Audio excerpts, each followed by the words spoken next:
That's right. And Complexity is looking to join Team Liquid on top of the standings as we're going to go straight into Complexity versus Tempo Storm. Tempo Storm in a must-win situation. If they want to make it or even have a chance to make it in the finals, they have to win the next 2 series. Yeah, and they have to win them fairly decisively as well. But here's where Trinity Series really happens in that deck building process. All 9 classes represented across both teams. At the start of the match, they'll ban 2 of their opposing team's classes. They will not be available for play.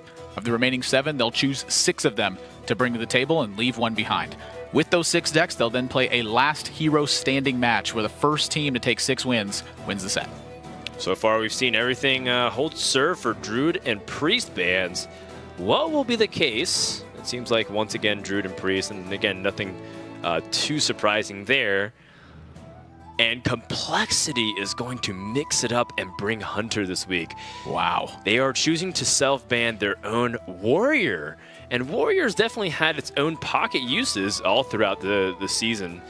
But this week, Complexity says they'll put the trust in the face. Yeah, it's some sort of mix-up here, and I like to see it because I always want to see some more Hunter coming to these series. But this is a big match for Complexity. They were the Season 1 winners.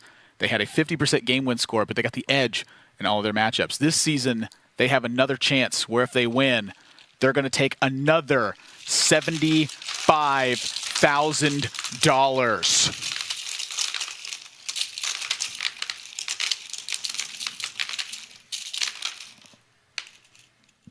Well, winning $75,000 sounds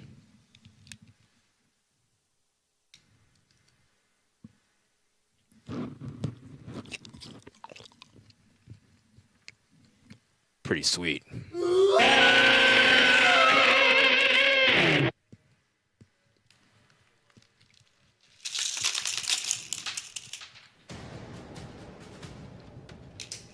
Crane's going to be on Warlock and Mage. Mr. Yagut's going to be on Hunter and Rogue. And Tyler is going to be on Paladin and Shaman for this one. That new addition of Tyler seems to be working out, but there have been times in Trinity Series where he's been quite unsure of himself, not sure what to do, and pressured into a lot of situations where he feels that his teammates' input is more valuable than his at times.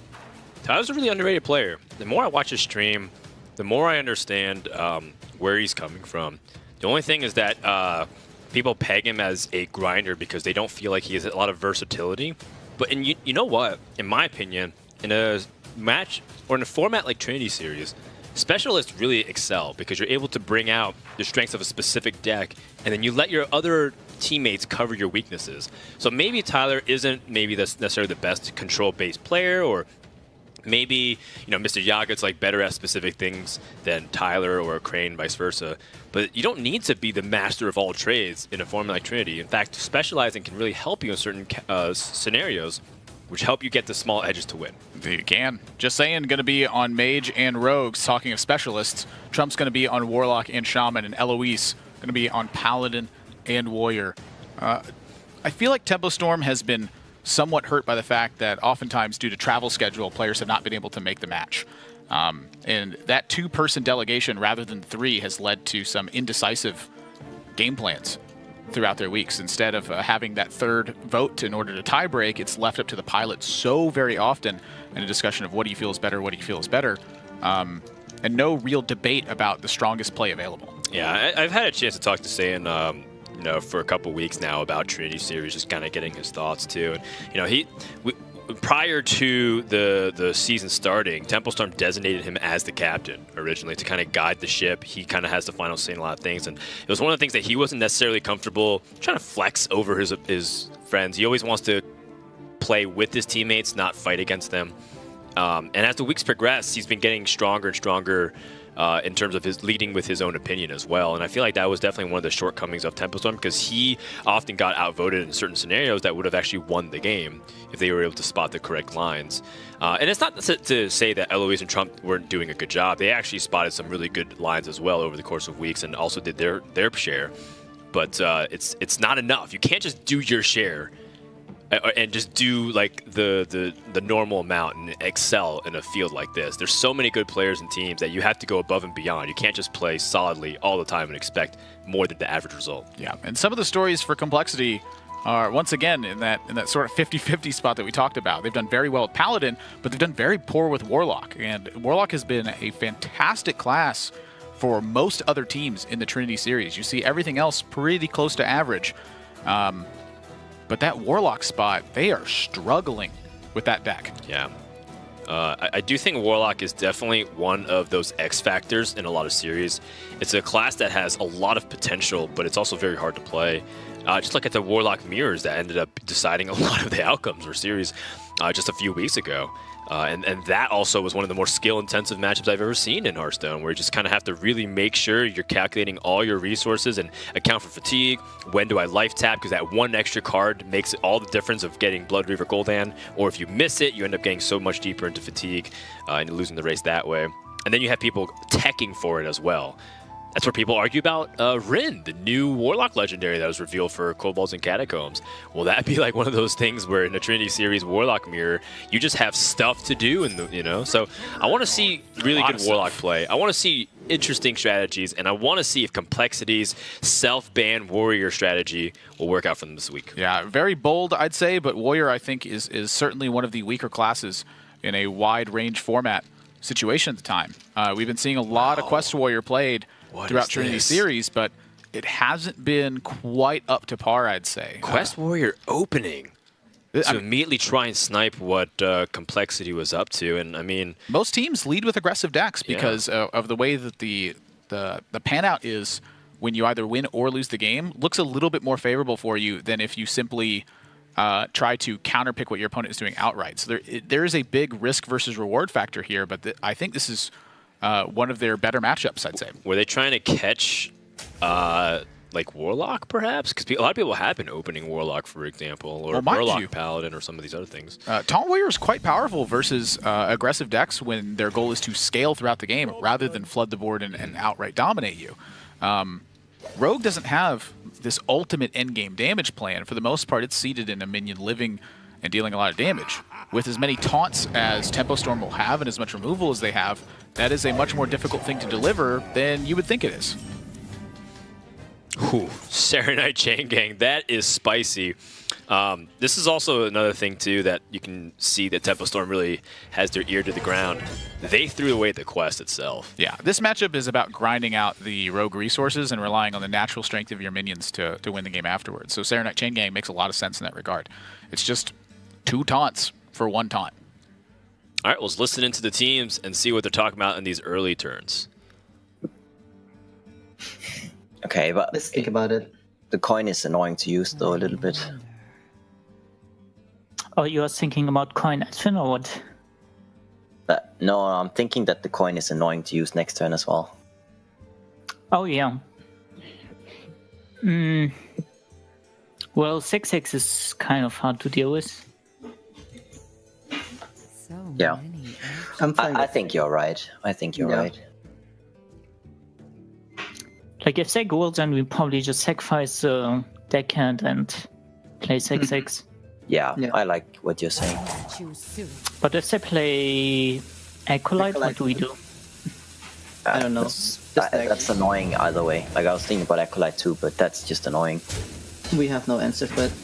Well, we're probably just gonna have to kill it with deckhand and double Yeah. trade, right, and then coin Edwin.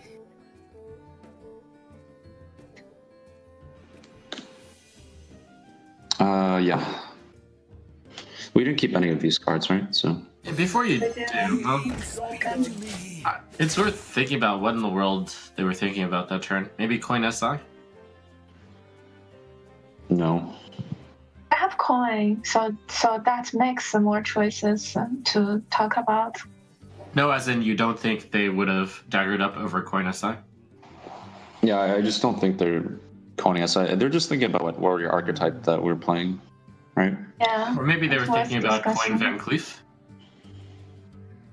And coin Van Cleef is a possibility. Yeah. But if that's the case, they're just Well- holding for longer. Background turn 1, but it's also so they're not thinking about making a big ad wing, or they just want to see what archetype we're playing first. Yeah, I mean, the idea is if they dagger onto and they don't plays for the most part. too soon.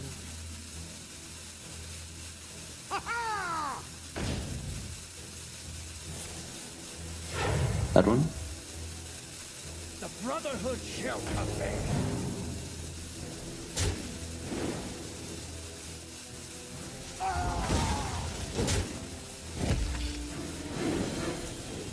Alright, pretty sweet, I guess.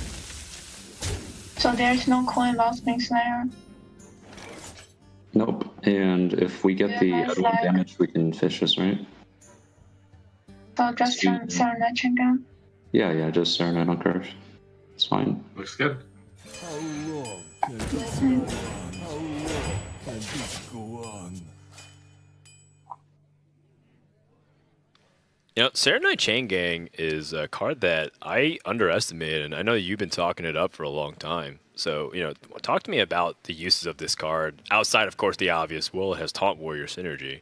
What's the purpose of putting that in versus other cards? Well, a big thing to look at is just what are aggro decks fighting with right now. And a lot of times it's one minion stacked very tall. And if that's the case, the smaller minions don't operate as well versus Serenade Chain Gang. And at the same time, Serenade Chain Gang represents taking 2 hits versus taking 1 hit. You know, in this situation, if this is just one big taunt, it would have gotten cleared and then Edwin would connect. In this case, it's chipping off the little minions, it's requiring extra resources from Complexity, and while Edwin still gets through, that's because of the power of Edwin, not because of Serenade Chain Gang operating fairly poorly. I think the time that potentially buys them is fairly massive. I mean, Complexity now cannot activate their Vile Spine on the following turn, so maybe now a taunt absorbs that extra hit down the road. It's really just a catalyst to everything else you do in your game. Well, Temple Storm has a lot of options, and as the game continues to develop, and they have a lot of taunts. So that's the important thing about playing the strategy without the quests. Is you need that extra card in order to guarantee that you clear the board enough times against your opponent, because you should be able to win the board. That being said, Complexity is not playing the traditional tempo rogue that you're seeing a lot on ladder. They don't even have Prince Kelseth in their deck, or if they do, they're playing a very weird list because I just saw them eviscerate. Yeah, and they're also very strange. They also have some of these other interesting cards, Prince Valinar, for example. You see the Lich King in their opening hand, and Lotus Assassin. So a lot of these inclusions, one-ofs or two-ofs, definitely a nice twist on things. I am quite interested by the Prince Valinar. That card ended up being quite weak versus my initial impression of it. So it's going to be really Rogue, good. Rogue doesn't run any 4-drops, basically. It's between Zeril and Prince Valinar is really the 2 options I've seen. Yep. Zeril, in my opinion, has operated better because it helps you activate combos later on. Yeah. Yeah, the other options for Miracle Rogue are like Sherazin and Violet Teacher, but you don't really put them in this deck. Yeah, there's just not the room for him. This How- deck does not play 4 spells. In what world would you just like put Chill and Yeti in your Rogue so you can fight priests? I wouldn't be opposed to it. I think that Rogue has a fairly good matchup versus Priest. It's sturdy. But it's one of the only ones that's out there that has, I think, a good matchup versus Priest. At what point do we go full rain at it and put Mogashan and Warden in our Rogue decks because we have Cobalt Scalebane? Well, I'm not doing that. Good, you shouldn't. Let's go ahead and listen to the teams and hear how they're going to answer this big board from Rogue. Want to clear this turn or next turn before Bowman? Well, we can brawl next turn though.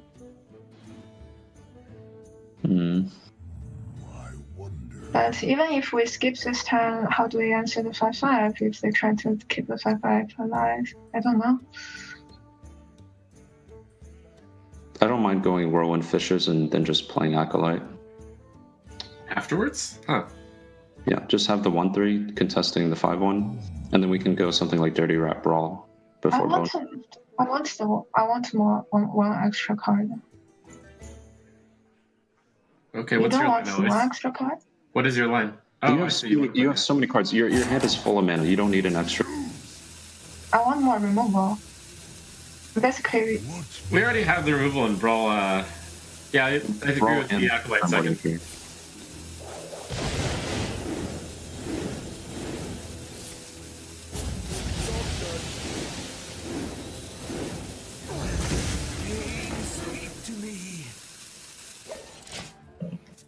One drop.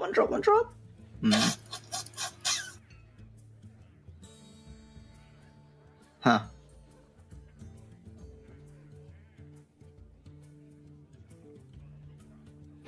Well, the question is SS7 better or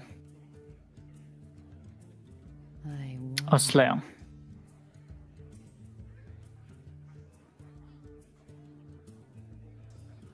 I think Slayer gets better later.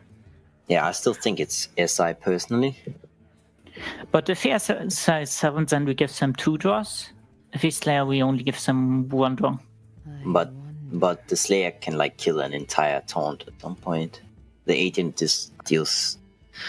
Wait, I actually like Slayer way more because there's a 7 dice to the weapon. Like he can just clear the robot.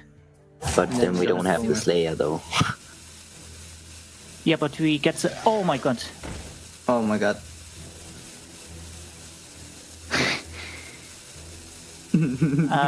We go face? I think so. Yeah. Definitely. So we can play with Blood Razor, right? Yeah. And then just play out Public Defender. Looks good to me. Yeah, let's go ahead and play Razor first then.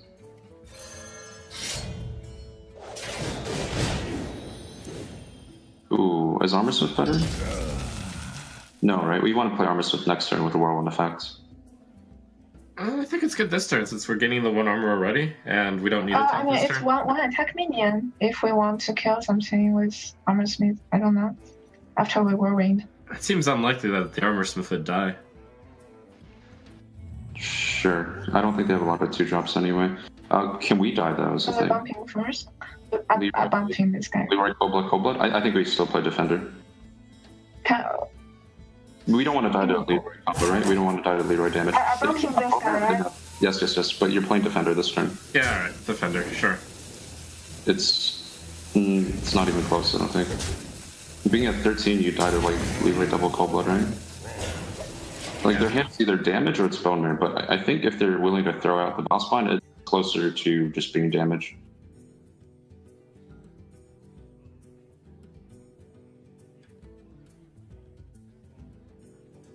It's just Stalk Reaper SI, right? Yeah, but do we have the 7 face or it's a minion? I think face actually, because like we're gonna have to like we assume the SI sticks, right? And then the SI and the Bone Mirror goes into the 0-7. It's the dream scenario for us, right? Well, we could also backstep an SI. I think Taku SI face is right. Yeah. I think that is right. Because like if we don't get the Bone Mirror on the SI, then we Lich King on 8. Yeah.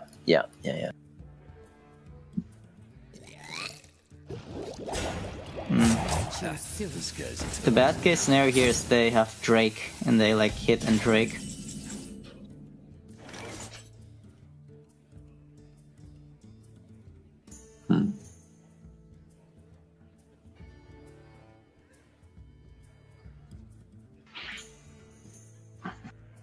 So we can. I want to play the second Fishes and another taunt. So next turn we can go Primordial Drake and trade in with 3/6 or something. What I was thinking is just playing 2 armor smiths, the alley and the armor smith. Yeah, I think that's fine too. We have nothing really good to swing into, right, on the Tar Creeper, and we're safe with Armorsmith. I think it's fine. Double Armorsmith seems fine. And next turn we can go like. If they play Bone Mirror, we have to brawl or something. What do you guys want? So you want to like hit and play Primordial Drake now? Yeah. Yeah, something like. Sure, we can hit and play Okay, Drake. sure, So, I like that. Go for it. like they can't kill us from 7, right? Alright, they've already used one of this. Okay. All right. Well, you can see Eloise spotting the line that she that was really important because Complexity was really afraid of that Primordial Drake, and Templestorm almost tunneled in on the fact that they had double armor smiths at that point. I think we need to address the elephant in the room, which is the Vile Spine. Oh yeah. What is up with amateur hour today from the teams? I don't know. And the reason why we say that is because they are so much better than that. Than just like slip with a misclick. That's like a day one error for most Hearthstone players. The miscalculation, the Alex in the first match, like right. I mean, these guys are. That's more understandable in the sense that like, well, there's a lot of like math and tension and pressure, and like they're trying to like set up inevitability, and you can always just miscount. That happens, but you know. That's like, oh, I was playing on my phone. Whoops, I accidentally clicked Frostbolt on my own face. I mean, I understand how it happens. I've done that before where in my head, I did that yesterday, I've already taken the step. And so I'm like, oh, well, in my head, I've already backstabbed. And then you just rip the Vile Spine out of your hand. You go, yeah. Oh, my gosh. My head played this faster than my hands did. Right. But they're playing for 75,000 gold coins. Yeah. With dollar signs on them. Take your time. Yeah. Take your time. No way to actually confront this Lich King head-on reasonably, so Templestorm just loads up the board presence. And did they not attack with the Primordial Drake? They did not. Complexity can obliterate and eviscerate. I guess attacking is just worse. Yeah, that makes a lot of sense to me. Man, Vile Spine would be really good. Especially because they picked up the counterfeit coin, which is a cool inclusion, by the way.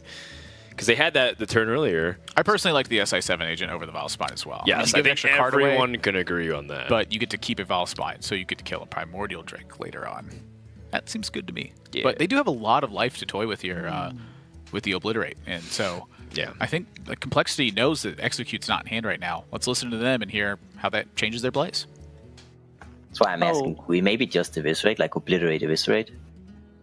Yeah, that's what I'm asking. Oh, I can see that too. Kind of like it. Yeah. Obliterate evis? Okay, I like it.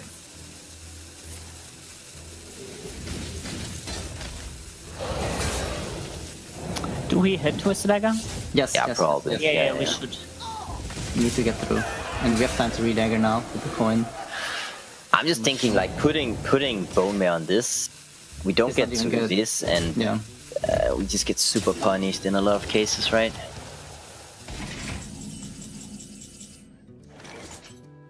Doom Pact is not that good, I think. Yeah, because we actually have chance to complete the quest. Yeah, the Plus- question is, Ally Armorsmith so just- Hero Power or Curator? You're playing Curator, I think, right? Because Yeah, this I want Primordial Drake. Drake. Yeah, I agree. So, Hold on. Before, well, first of all, go ahead and execute. But I want to know why you're. Oh, because you want to draw Drake. That's what you said. Yes. Right, we have fishes, and we also have the 5/9 now, or the 6/9 now. Right. All right. The nice thing about playing Ally Armorsmith on this board is we're getting the attack bonus on it right now. We can play Curator next turn. Is it that important to play the Drake? We're safe. We're pretty safe right now. Yeah. All right, go ahead and go with the. Yeah, sure. I think it's finally time here. And then You know, I'm kind of scared of my internet right now, so don't want to like wait until ropey. Okay. Just as a contingency, if you happen to disconnect, I'll log on. Or do we want to cash in the Doom Pact? You want to wait Wait, a how turn many- here. How many? They drew two, right? Yeah, they drew 69 guy and Drake. Yeah. So we really have to wait a turn. Like dagger the 0-3 and re-dagger. Because like we need a bigger refill after the Doom Pack to pressure right away. Yeah, I don't think we go with the Bone Man now. I No. don't think it does much against Promo Drake. No, we can't. We have to dagger the 0-3 and re-dagger and pass. Yeah. And then hope that they play something. And if they don't play something, we take 4 turn, but they get 2 armor turn. But like, we have to do that. Yeah. Yeah. Too soon. Sadly, I agree. Yeah. and you're playing Dirty Rat because they have Leroy and they have like as the card, right? Yeah. They can. What kind of Lich King card can that be? Death Coil? No, it's not Death Coil. I mean, No, we Dirty Rat first. I think it's Doom Pact, yeah. Let's play Dirty Rat first. Agree. Bone Mare. Interesting.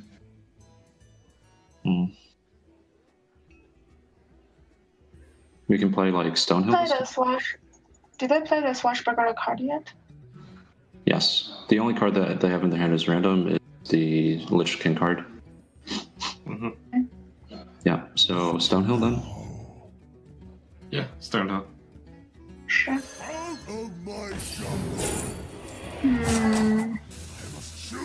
I think Hatchling's fine. Yeah, I think Hatchling. Yeah. Yeah. Alright.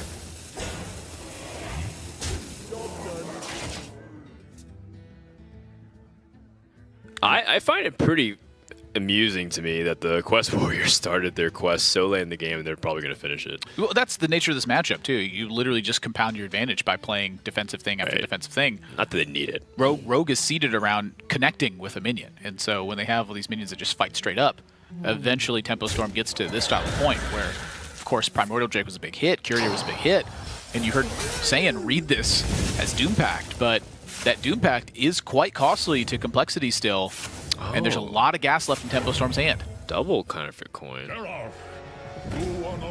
This Karen is pretty intimidating. He's just going to run into a brick wall again. Double taunt for Tempo Storm.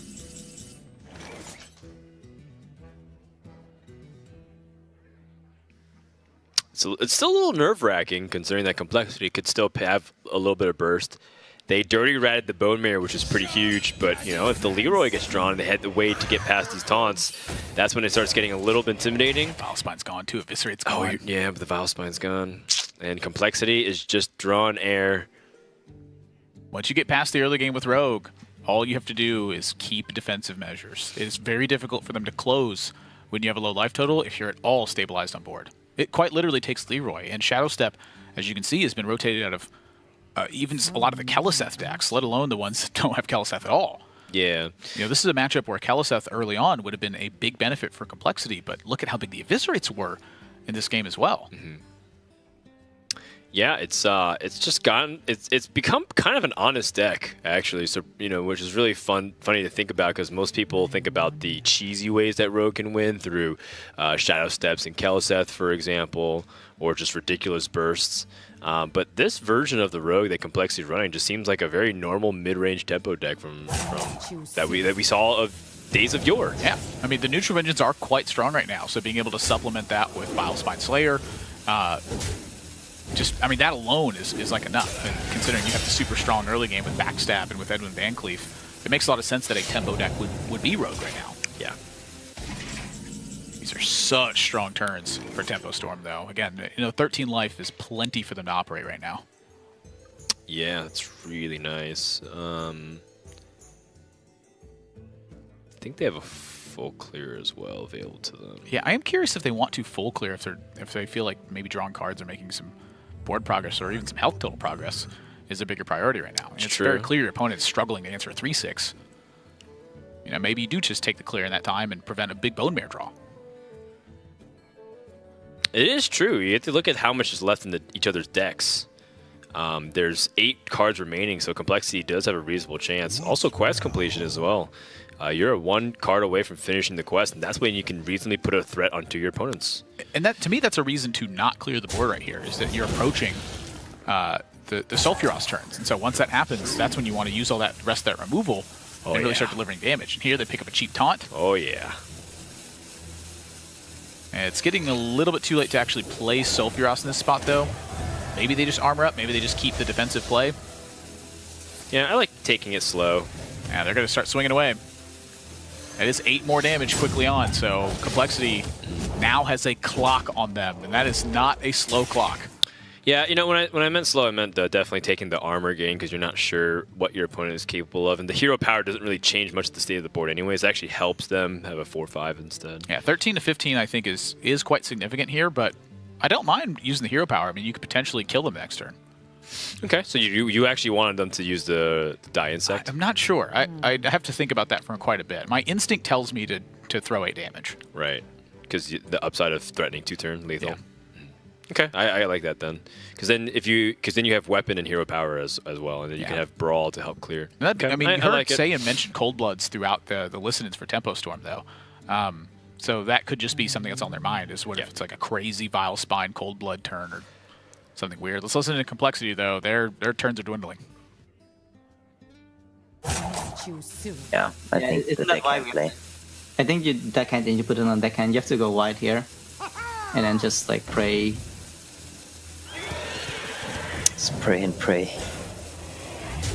And you probably save this flame Ellie because like Yeah, you still yeah, balance plan. Yeah, we should definitely keep this. You just have the token left, right? Yeah, it's GG. Yeah, it's the token 1-2. Mm-hmm. Drake Fishes. I think you swing too, since you have Blood Razor. Yeah. Easy then- cap.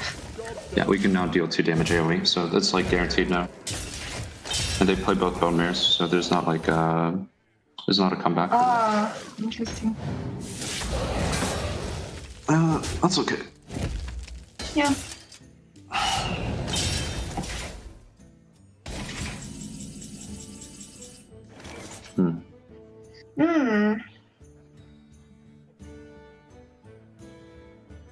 I want to Blood Razor and Serenade Chicken, to be Yeah, honest. I just hit I mean, it's the. very close, but this is safer. We get more taunts. I agree, and then we just hit the 1-2 1-2. with the Blood Razor, right? Yeah.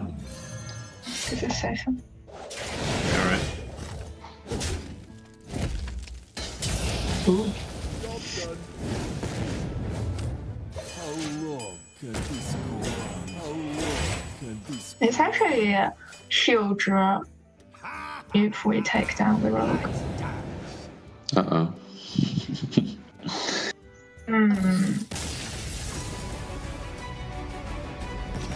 Easy cut.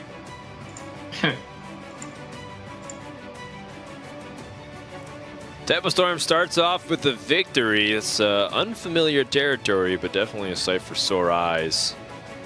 As Eloise is able to take the win on behalf of the team. Trump was doing a good job, I think, trying to advocate different lines, but ultimately I feel like Tempo Storm were much more focused that game compared to where before.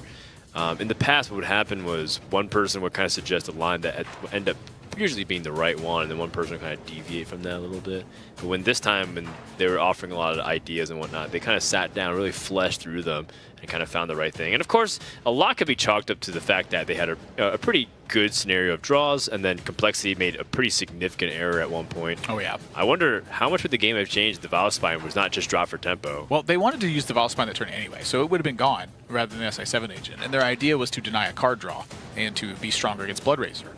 My question is, how important is Valspine later on versus how important is SI later on? The earlier you get the SI7 agent down, the less likely it is your opponent has a Blood Razor until you've already seen one. So my thinking on it is save the Valspine for one of the bigger turns. Say Lich King or say Primordial Drake. Those cards are very commonly found in Taunt Warrior, even just against a Curator turn for that matter. Yep. But they wouldn't have had a combo activator after that turn as well. So I see where their thinking goes, but it ended up just being the drag out the Valspine Slayer. Well, I mean, that was just a straight up accident. Yeah, like, exactly. Do that, yeah. It's just an actual mental misstep. Is what ended up happening. But if they would have held the Valspine, I think they would have been in quite good shape leading into the Primordial Drake turn. Right, and then we even brought it up, like, man, Valspine would be pretty good right around this position there against some of the bigger threats. The Direhorn Hatchling or the Matriarch, the Primordial Drake, even just, landing on the Curator. Anything in that 8 health range. when Valspine does 8 damage effectively, that is a massive swing. And I do agree with your points. I think Tempo Storm looked a lot more focused that game, and Trump trying to just make sure the team is still thinking outside the box, still look for reasons to do things, even if your instinct tells you that, or reasons to do other things in case you haven't looked at them. Well, Tempo Storm seems to be spread across the board, but they are the worst performing team so far in the league. For now, I mean, they can get 2 very convincing wins here. We're talking about like 6-2s or better, can put them right back in the conversation for being in the top 4, but they will need some fortunate outcomes. They will need the teams that are already winning a lot to win even more, and the teams that are ahead of them basically to lose from every point on. Right, and not only that, but they also need the decisive wins. Right. So it is a threefold effect that they need to happen. But this is Hearthstone, and crazier things have happened before. I mean, it seems like all year long we've been seeing crazy stories and miraculous outcomes in situations. I mean, even Summer Championships, we saw Shaman fatigue a mage deck. Yeah, that was That was definitely unusual. Let's go into Paladin versus Quest Warrior. The Murloc Paladin is a deck that is so strong and resilient against so many things, and you can already kind of look at Tyler deep in focus on what the opening mulligan is, and also looking pretty sharp in that leather jacket. Yeah, he always looks sharp. I mean, look at those shoes in the background. I mean, that's a wide range of shoes. I liked his Jaina cosplay a lot more, but I think this is a good look too. It's like he's got as many shoes as you have jackets. I mean, actually, I've seen that jacket collection, by the way. It is quite enormous. Have you? What? Oh, yeah, that's right. That's right. We hung out and you saw everything. Well, that was like not even my final form, man. I have a lot more now. It seems like I don't even know where you get them Here's from. the crazy thing. I just threw out half of my closet, too, because I don't have space for all of it. I put it in storage. You just throw them away. I don't throw them anymore. I put them in storage closet. I'll donate it. Yeah, when I'm doing my clothes, I personally just light them on fire. Which black shirt? Black shirt 1 or black shirt 19? I'm not quite through 19 yet. Those Pima Cotton shirts last a long time. Pima Cotton changed my life, man. So comfortable. Well, it's okay. So people who don't know, Admirable wears literally the same thing every day, which is jeans and a black T-shirt. I never have to think about it. Which Admirable stops me and says, "Or is it a black T-shirt or a slightly darker black T-shirt?" Except it's gone from a larger and larger shirt to a smaller and smaller. It's like reverse Jades. Let's focus back on Hearthstone. We're not here. This is not a men's fashion show, or should it be? Not yet. Not yet. At least we can wait for the live finals. Complexity picks up the Murloc Tidecaller and the Valfin Inquisitor. Very powerful 1-2 combo. Yeah, just the Murloc Tidecaller alone is enough to really force something from Tempo Storm. Yeah, it's one of the scarier minions because the loss of Fiery War Axe. Once again, you see that Tempo Storm mulligan away the quest as well. I love that they understand what their matchup goals are and how to actually win them. In the aggressive matchups where you have to fight constantly, lest the threat of damage be very significant, you want to throw away quest. A lot of people just keep the quest and try to complete on turn 1. The quest is meant to service as a pressure point against decks where you don't naturally have that. This matchup is not one of those. So if you draw it, you might as well play it.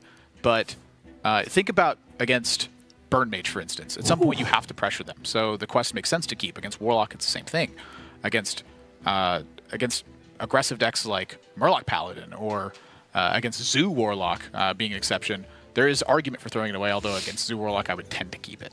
It's just funny that how there doesn't seem to be pure aggro decks anymore. Everything seems to have a fast mid-range variation of it because of how good Bone Mirror is and how bad 2-drops are. how well, I mean, Petzkelseth is quite the hell of a 2-drop, but yeah, the only one. Yeah. I mean, Paladin is an exception to that, though. I mean, the Murlocs are extremely powerful. Yeah. Rockpool Hunter is fantastic, for example. So it's just fascinating to see, like, that's kind of the aggressive, the most aggressive deck. I remember back in my day, when Hunter used to kill you on turn 5 or turn 6. And back in my day, we played turn 2 Mad Scientist in every deck. Or Shielded Minibot, or... And I like the pressure play here. They put Tempo Storm to the test right away. This is where Taunt Warrior suffers the most, is when it's under early pressure across a range of threats. You need the payoff of Sleep with the Fishes in situations like this. Yeah, that's where having that extra card is much more useful than having a quest in play, which you probably won't even complete by the time you die. I agree with this drop to try to just absorb a hit or threaten card draw, but I imagine Complexity is going to look to zoom right past this. Yeah, that's got to sting. Although it is quite punishing to just give Warrior this many extra cards. Maybe they find just enough to stave off the pressure and find a big brawl turn. Well, you think they let the Zachlight live? I think it's possible. I mean, you're either giving them 2 card draws or you're investing 5 damage into it. I think personally I'm taking my 5 damage. Interesting. Warrior doesn't. I mean, this Warrior doesn't have a ton of ways to rebuild his life total. And I've seen Purple play this matchup too. He likes to take eye for an eye and time it around that Sulfuros timing. Yeah. He actually, every time I was playing with him in Summer Championships, he kept asking me why I didn't take eye for an eye. I'm like, well, that's just, I don't think it's good. Yeah, and he keeps saying, like, no, it's good if you do it like this and you play like this. Almost every scenario that Purple was talking about, he was half jokingly playing for fatigue on turn 2. Yeah, just never ever play like purple. It is very dangerous. You don't try that at home. He is a professional. Half the time. He's trolling half the time too. But he's serious. Like I've seen him take Eye for an Eye, and I'm like, dude, what are you doing? He's like, this is gonna deal 6 damage. Watch. And then he deals 6 damage. I'm like, I don't understand how he knew this. But here, Tempo Storm is under a ton of heat, and I imagine that Blood Razor is probably just going to be set, and you are hoping there's no Dental Megasaur. Let's go ahead and listen to Tempo Storm, see how they're going to plan out this turn. Direct. I think the idea is better than Blood Razor. Blood Razor we lose if they have Megasaur, right? And even here, we're losing most of the time if we play Blood Razor. If we have Whirlwind Blood Razor same turn, I think it's a little bit better. So what was your suggestion? Armor Smith, Dirty Rat. Armor Smith first, obviously, for Repentance. Sure. But if they don't What are you have beating here, right? Like, yeah, there's a Megasaur. We got it out of the way. Like, if we oh my god, this is so much risk.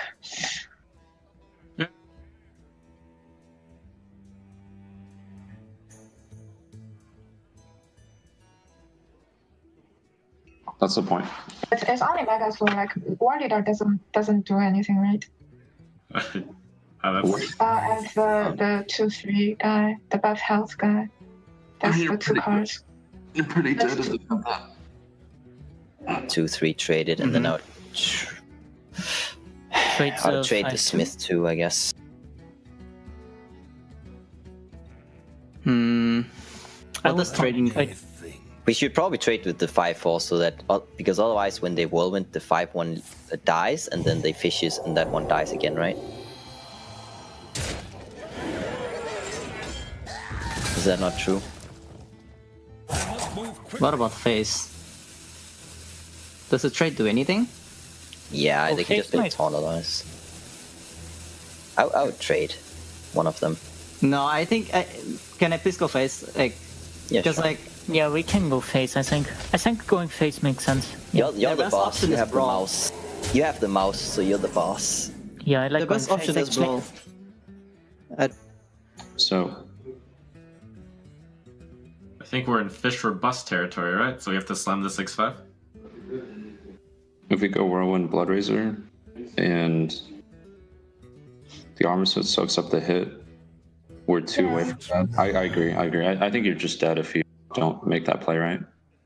Yeah, so slam 6/5 and we're drawing. Not really. Like next turn we have 2 taunts.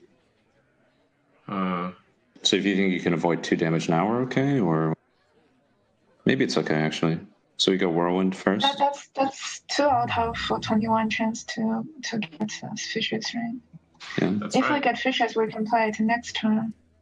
Okay, let's do Whirlwind Blood Razor first, and then we decide the attacks, because if it's Redemption, we can just do it the other way around. Okay.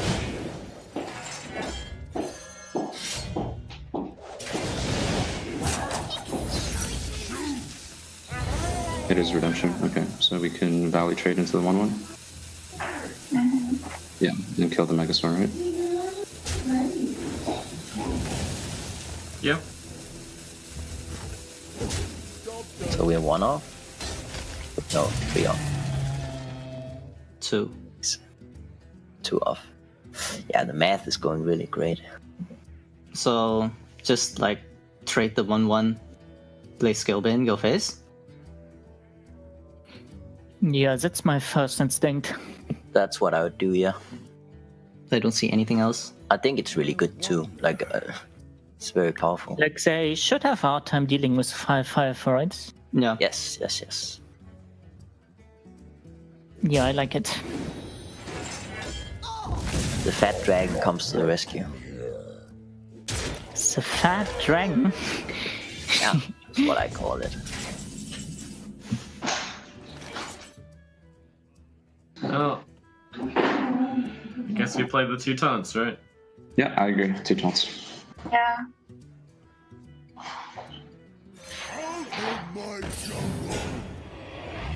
What are your options? This is Tar Creeper, Aliana Smith, and Tar Lord. Elemental what? What was the second option? So the Tar Creeper, Aliana Smith, and Tar Lord. Oh, well, Tar Creeper, I imagine, right? I think Takupa is Yeah, let's take and 5 Tarkreeper. drop on turn 2. Yeah, because we can slam play fishes if we get it. And I want to just play it this time. I want to just play yes, this. you play the natural Tarkreeper. We don't show them that we have Tarkreeper too. But they won't know that we have another Takupa too. Yeah, I agree. Let's play the... Just play the natural one. Like, we could have Tarlord or something from that, or Primordial Drake. You want to make them think about whether or not that's Drake as well, for later.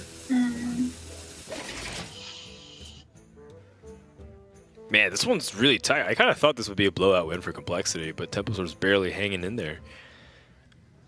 I mean, just a lot of taunts in a row eventually gives him time to find the right card. I mean, you heard him mention Sleep with the Fishes over and over again. That is pretty much their big payoff. Without Sleep with the Fishes, this is going to be a very difficult game. Complexity has Stonehill Defender to maybe find a way for them to even add aggression to the board. They can pick up really powerful tempo tools like the Grime Street Protector, or you can have Tyrion Fordering, or you can even hit Stonekeeper or Sunkeeper Tarim. Tarim's quite powerful. Yeah, it's quite as an option as well. Anything that messes with Tempo Storm's board is really a big pickup here.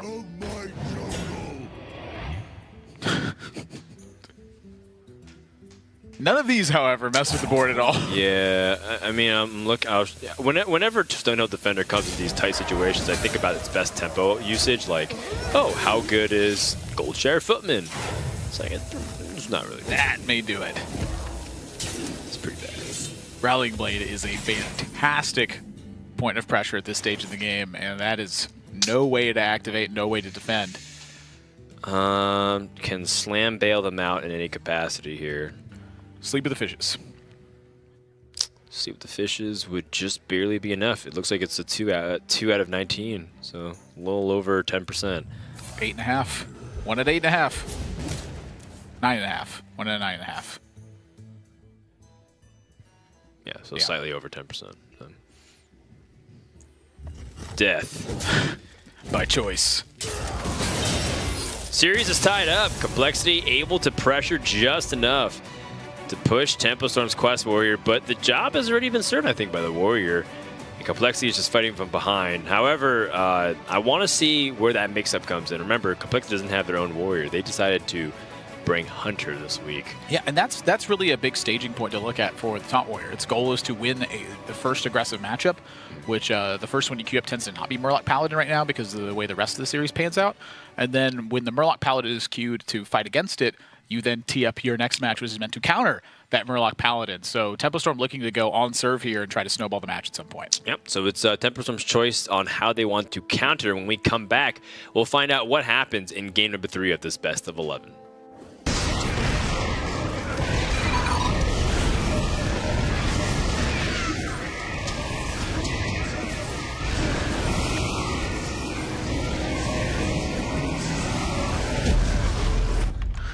You guys seeing this? Game, record, and stream without compromise. Only on Intel Core i7.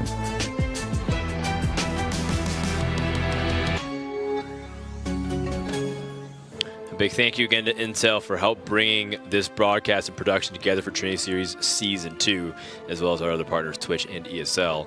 As we go into game number 3, if you guys are just tuning in, between Complexity and Templestorm, a very crucial match for both of these teams. Complexity with a win, cement themselves at 4-2, dominant position to try and sneak into the finals there, even though they are currently in 5th place there. And then we also Templestorm, must-win situation, 1-3. 1-4. Yeah. Another loss means that 100% they are out of the league. Yeah, and if they win here, they need quite a bit of help still. They need to win decisively to help their tiebreaker score.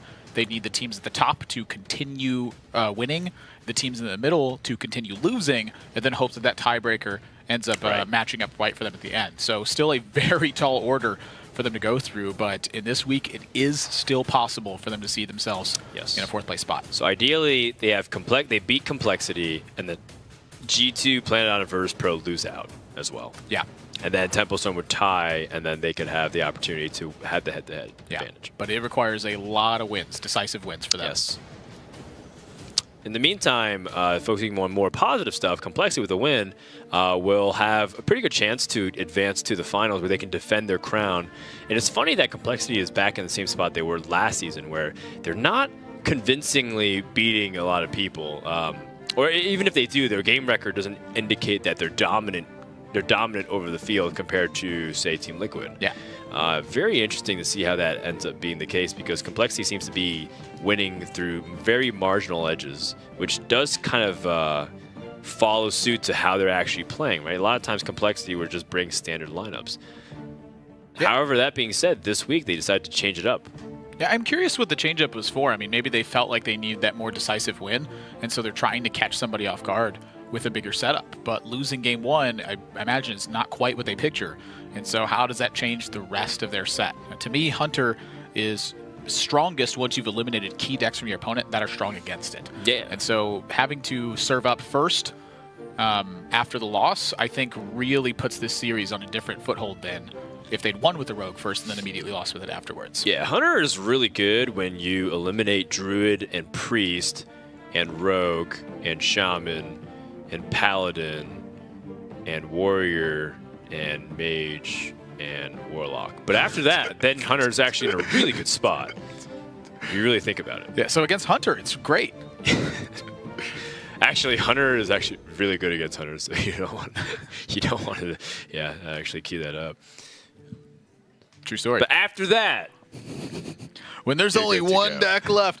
Real talk, though, I mean, Hunter does a great job at pressuring decks that don't fight for board very well, that try to respond to board instead. In all honesty, it's actually pretty good against, like, Mage, for example. Well, it's quite good against Priest as well. I mean, Priest just has minions to fight for board. Even, I guess, it's considered good against Priest these days. I think that Hunter is more than even versus Priest. I think Interesting. Just Bear, Shark, and Animal Companion are very strong cards against that deck. Do we put Sogoth in the Hunter deck? No, I mean, 9 mana, come on. Okay. I don't know. You're talking up a mean game with Sogoth Slither. That was specifically off of a Stonehill versus Mage. So we're putting Stonehill in our Hunter. No, we're not. Okay. I was visiting back that. Dan, you're putting words in my mouth. This is a question. Would you ever keep Blood Reaver Gul'dan against Murloc Paladin? Not against Paladin. I think this matchup is more determined by the early board snowball than it is by the endgame scenarios. Tempo Storm needs to seize control of that board. I agree. It's just one of those things where the Death Knight is so good that you're always thinking, like, man, I'm kind of tempted to keep it sometimes. I am too, but I mean, not against Murloc Paladin. I'm scared against Murloc Paladin. Yeah, it's almost like having a quest. It's just like, well, I can't really play this. Yeah, your quest is to get 10 mana safely. Yeah. And you're just playing with one less card. But by the way, anytime you draw this particular quest, it's just active. What if you had let's say you're going second and you had the coin and you had a 1, 2, 3, 4, and you had the ability to echo Blood Reaver Gul'dan? I don't know. I'd probably still mulligan it, honestly. Okay. I'm trying to figure out the corner case scenarios. Because like Doomguard is quite powerful in this matchup. Something that Complexity is going to do very often is either coin out a big 5-drop or play a Megasaur on turn 3 or 4. And so being able to fight back against that with a Doomguard is quite a big pressure point. So discarding Blood Reaver Gul'dan or top decking it later on, which scenario would you rather have? Right. And for me, I'd much rather just top deck it later on when we get into that value battle. I mean, Warlock's going to win those scenarios most of the time anyway. Yeah, I mean, also Warlock is a class that can definitely get to their Death Knight much easier because of the ability to life tap. So I agree. I'm just it's always worth thinking about. For sure. You're playing the role that we often see the third player in Trinity play. I'm the Trump of the casting desk. Oh man, let's go ahead and listen into the teams. So we're afraid and we play Corsair this turn? Yeah, and double trade, I guess. Yeah, I think so. Sure. Sounds good to me. Good, Eloise? Yeah. My game crashed out, so... Okay, I'll wait. I mean, you can just finish this turn. Yeah, but I'll wait for you, because, there's no point in... Yeah. Well, I mean, make your attacks just in case your game crashes too. Okay, sure. I mean, this has nothing to do with the internet, I don't know. Okay. Then we'll just think about our 1 mana turn here. Yeah, I mean, we could be thinking about Soulfire or future turns. Yeah.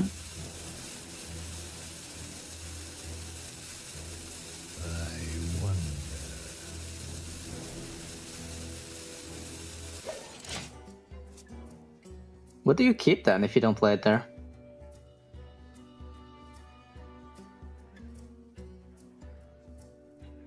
Maybe 3. But I think we should just hero power this turn. Yeah, we should hero power. It might be a 3. It might. I'm not sure if you keep Soulfire. I wonder. I also think it's hero power because the protector doesn't do anything here. Yeah, hero power. Yeah, I mean, we could protect the hero power next turn and coin Findia. Seems like one way to play this hand. Or even better, we draw a 2-drop. Yeah. I prefer drawing a 2-drop. So we're playing This one's Fledgling. fledgling. Yeah. Fledgling, I think. And then if they go Stonehill, we still have Captain Acarus to push through and get the Fledgling to face, right? So we put damage on the Voidwalker. Let's see. If they play what you said? If they play Stonehill, we go Captain and we go Acarus. And we have 4 damage on the board, and the Fledgling can still attack face next turn. So Fledgling this turn is pretty safe. I'm just okay. And we trade with the Corsair, right? Many possibilities. Yeah, if they do the Stonehill, then when we play the Captain and the Veteran, then it would still live. So isn't it better to put the damage on the Corsair?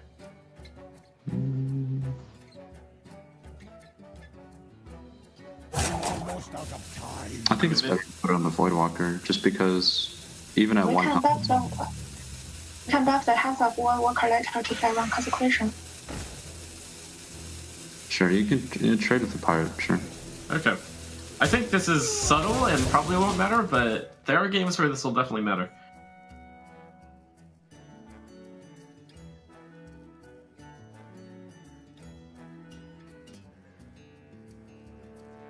Is Coin Finja good enough at this point? So like our 1-1 gets formed by the 2 1-1s. Then we have a 1-1 that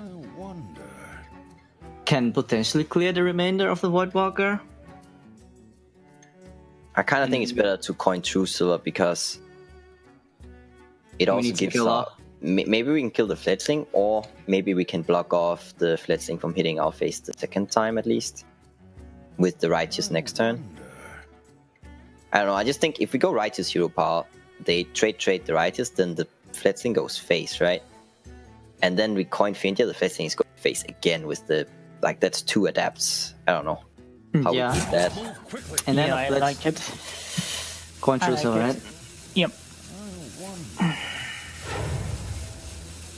I hate it, but it's the only play we have. Yeah, well, I hate it as well, but I think just too slow. Oh, you know what? The 1-drop, it could also be another Bloodseal Corsair, the 1-drop actually. But I mean... You're a veteran, right? Yeah, Wait. The Flappy Bird. Okay, sure. We want to put it on the Flappy Bird, though? I mean, the Flappy Bird is already the target of the True Silver by default. I think we will end up putting it on the mini pirate here, the Corsair. So I don't think it's that big a deal if we miss 2 damage, if we get, like, Wind Fury. So I think we just hit with the Fledgling, and the plan is the Captain and Veteran this Corsair. I think it makes sense. With Flappy Bird first. Yeah, attack with Flap. Okay, Wind Fury. Good player. That, and then I'll attack again. Attack. Blind Shield, right? Yeah. I'll play these 2. Yes. Speak your peace. Okay, good players. So now they have... Oh, we can't clear this thingy, right? Like, we don't even have top decks. No, we can never clear it.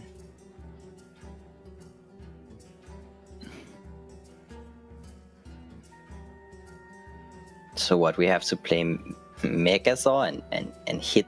Yeah, we have to play Megazord and hit the Captain, right? Next turn go Righteous and Blessing on it. Guess so. Yeah, I agree. The line there is... It's good. Yeah. I mean, they high rolled the Vicious like twice, right? It's just... gonna get us sometimes. Alright, what do we queue? Hold up. We're not winning this one. Hold up. Righteous Blessing is gonna get there, man. That's A Flappy Bird, right? So we can kill the 5/4 for free? What? I think we hit face twice when we trade the 2 minions. No, we want more minions. They clearly don't have consequence. Okay. Good. Oh, I actually like that. Sure. But do we want to Prince tap first too? Anything like Soulfire? Yeah, I think that's better than Crystal Weaver. So I think we start with Keliseth. Tap. Yep. What do Okay. you think? I think so. Soulfire is Truth is found in death. On point for Tempo Storm. I like the reads, I like the plays, and I like tapping here, even for that Soulfires. I think the Soulfire would deviate them. But in this spot, I don't think Complexity's coming back. Whew. Definitely not. Ooh, 3 health. 3 health's really juicy. Let's go. They want to trade into the 5/4, right? So gives more survivability to the Fletchling. And how many times have people have seen this Vicious Fledgling running away with the game? And it had to do with Tempo Storm setting up a potential blowout, and then Complexity just not really having much to do. There was one line that was pretty interesting where Admirable was talking to me during the break, or during the listen-in, of coining out the Megasword, but even then that wouldn't have changed anything because of the Divine Shield. Yeah. I also like them holding the Megasword but using a True Silver instead, because Tempo Storm thought about that one turn for the Soulfire.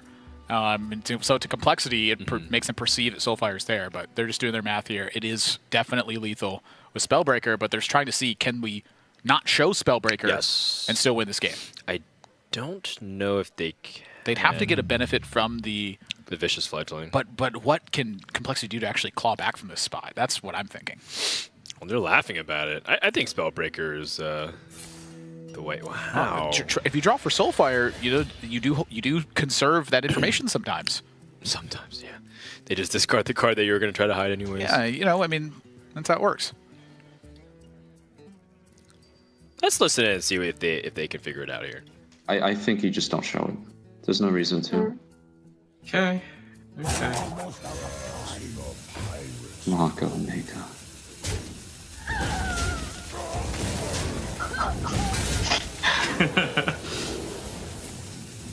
okay. Good player, Trump. Good player. Oh my god.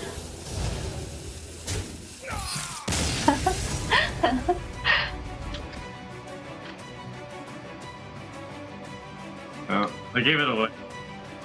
Yeah, Trump was saying, I think I gave it away anyways by pointing directly at that 5/5 Divine Shield taunt minion. But regardless of it, Tempo Storm is up 2-1, and things are holding serve for now. At this point, this is usually the point of the series where Tempo Storm actually has crumbled. They've actually gotten early leads very often, but then lost 4 in a row to a Warlock deck, for example, or lost 3 in a row to a Paladin. And so we've gotten to this point very safely several times, but Complexity, I expect a big charge out of them soon. Well, they do have Hunter in the lineup. Yeah, you're right. That could just be one of those decks that doesn't perform if your matchup doesn't get set up the way you want it to. I mean, this may be a deck that's looking to trade all of a sudden instead of a deck that's looking to close. Picking a sweeper deck is a facet of a last year's standing match that is quite this long. You want to get past the spot where your opponent has strong matchups to counter queue against something and hope that that deck takes its 3 advantageous matchups. Hunter is a lot harder to find those with, but they certainly exist. It's a sniper deck in this format. It's specifically to counter certain things, different styles. Who knows? Maybe they even have Flare or other specific tech cards. We're talking about crabs or Galactic Crawlers. Maybe they just found a Unicorn Hunter. Maybe just a good hunter. Maybe. I really hope there's a Unicorn Beast. You know what? In the next set. I mean, the true sniper deck, in my opinion, is fill it out with 10 tech cards, and then, or actually no, you can't do that.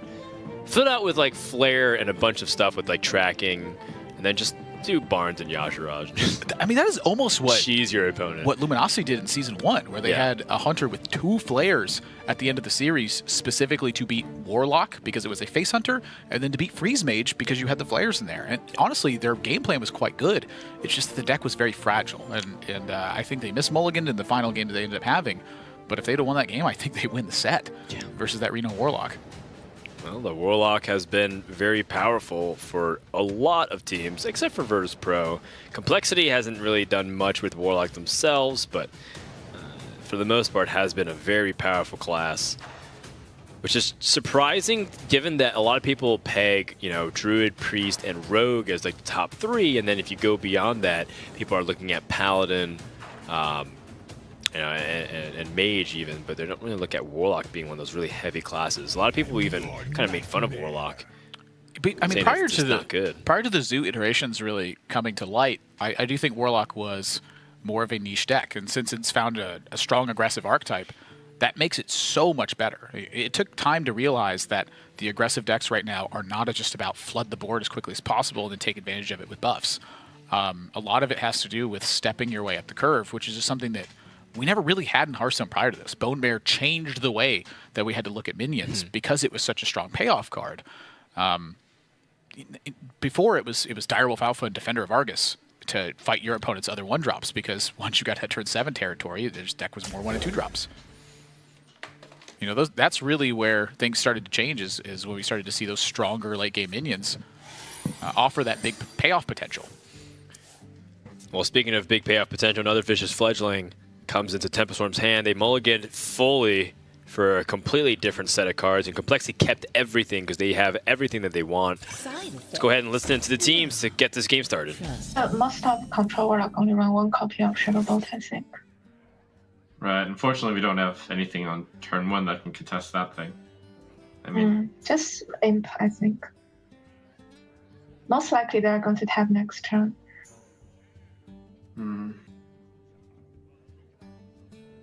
So many possibilities. Yeah, I guess I agree. What do you think, Sam? I'm thinking about it a bit. Simp is pretty good in our hand, but we gotta get started somehow. They play Malkazarians. They can coil, which they can't tab anymore, or they can just bump in and tab. If they bump in, we have a way to kill it and play Fletchling on empty board. No, I think it's okay. Yep. All right, playing him. Oh, they definitely kept coil though, right? Like, it's pretty guaranteed with a full keep. Bump, right? Yep. Let's think about the bump, but yeah, we should bump, right? Otherwise he buffs it to his veteran. I like bumping a lot. I like bumping a lot too. Cool, that's the bump, which means if we coin Fledgling, they can only Shadow Bolt. Yeah, I like it. I actually think we play it. The Fledgling? Yeah. Yeah. And then if they play Stonehill, we just Soulfire and go face, right? Yeah, sounds good. Sure. I mean, I assume they can't kill this Fletchling. Well, Most they of them definitely will can only kill play it. 1 Shadow Bolt. Yeah, we just played Tag Creeper. This is like one of the reasons why I also thought Tag Creeper would be super strong. Okay, I don't want to jinx it, but it's only Patch's Soulfire that does it for them. Well, you just jinxed it. No, it's whatever happens, right? Not like we can control that, but it's at least a good spot, this one. Yep. Like, this is why I don't think Fletchling is that great.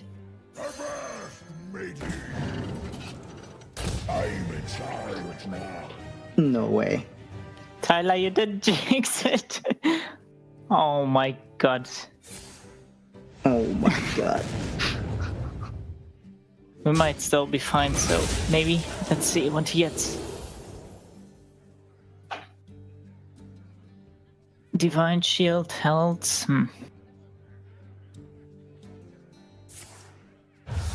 Huh. 。Tap Golaka, yeah. Yep. Yeah, probably. Yeah, makes sense. We should still be fine, like with all the Hellfires and the Defiles, like they're running out of steam. Okay. Oh, Flappy Bird, give us Wind Let's Fury. go Phyllis first. Well, just saying, there's the possibility of veteraning and then. We don't. Yeah, no. Just presenting the option. I don't agree. All right, Wind Fury. Ooh. Do you want a veteran trade now? No. No. No. Okay. Health, attack, or taunt? Thinking health. It's definitely health, yeah. Nothing else is great. And then we're playing 4 mana 5 for you. Yeah, I think that's just good. Sure. So. Okay.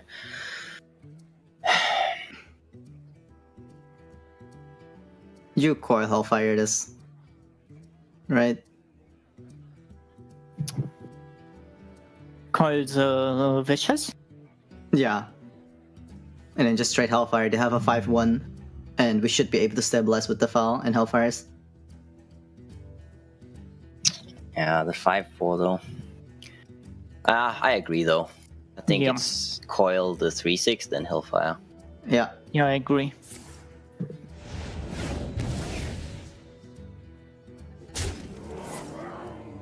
Such a high roll. God damn it. Ooh, that sucks. Oh. Huh.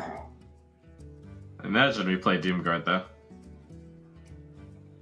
Yeah, definitely. We'll It's play bad to Doomguard. be true, but hey, Yeah.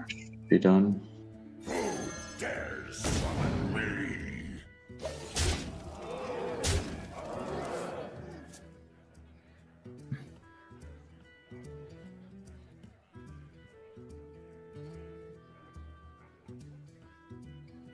This is tough. I think you so just. tough? It's just Siphon. It's just Siphon, yeah. Yeah, set up it's the just... file.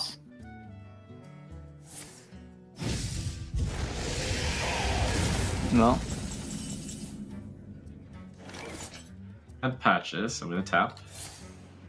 Oh, I'm a good player, guys. Oh my god, Trump! Trump, please teach me Hearthstone. Oh. Well, the first thing is putting Firefly in your Zulok deck. Okay. What in the world did you... Wow, 3-1 lead for Tempo Storm. Vicious Fledgling is running amok in this matchup. Divine Shield into health forces Complexity into a very awkward position as they try to recover with a Mortal Coil to clear Divine Shield, trade in their minion, and then Hellfire to leave a 5-1 around. That is not the game plan they envisioned going to the spot. Yeah, Tempo Storm's fortune has really reversed in the previous weeks. They were always drawing patches and kind of getting like unfortunate outcomes, but it feels like for the most part they really turned the corner that game. Yeah, it really Warlock is such a powerful deck, and it's illustrating why here now with a 3-1 lead they've broken that parity and have a strong lead the series. And if you look at how the rest of the series panned out, now that they've been able to get such a commanding lead, it's going to be in a really good spot for the rest of the best of 11. And if you're asking me, I think Complexity is about to tap out.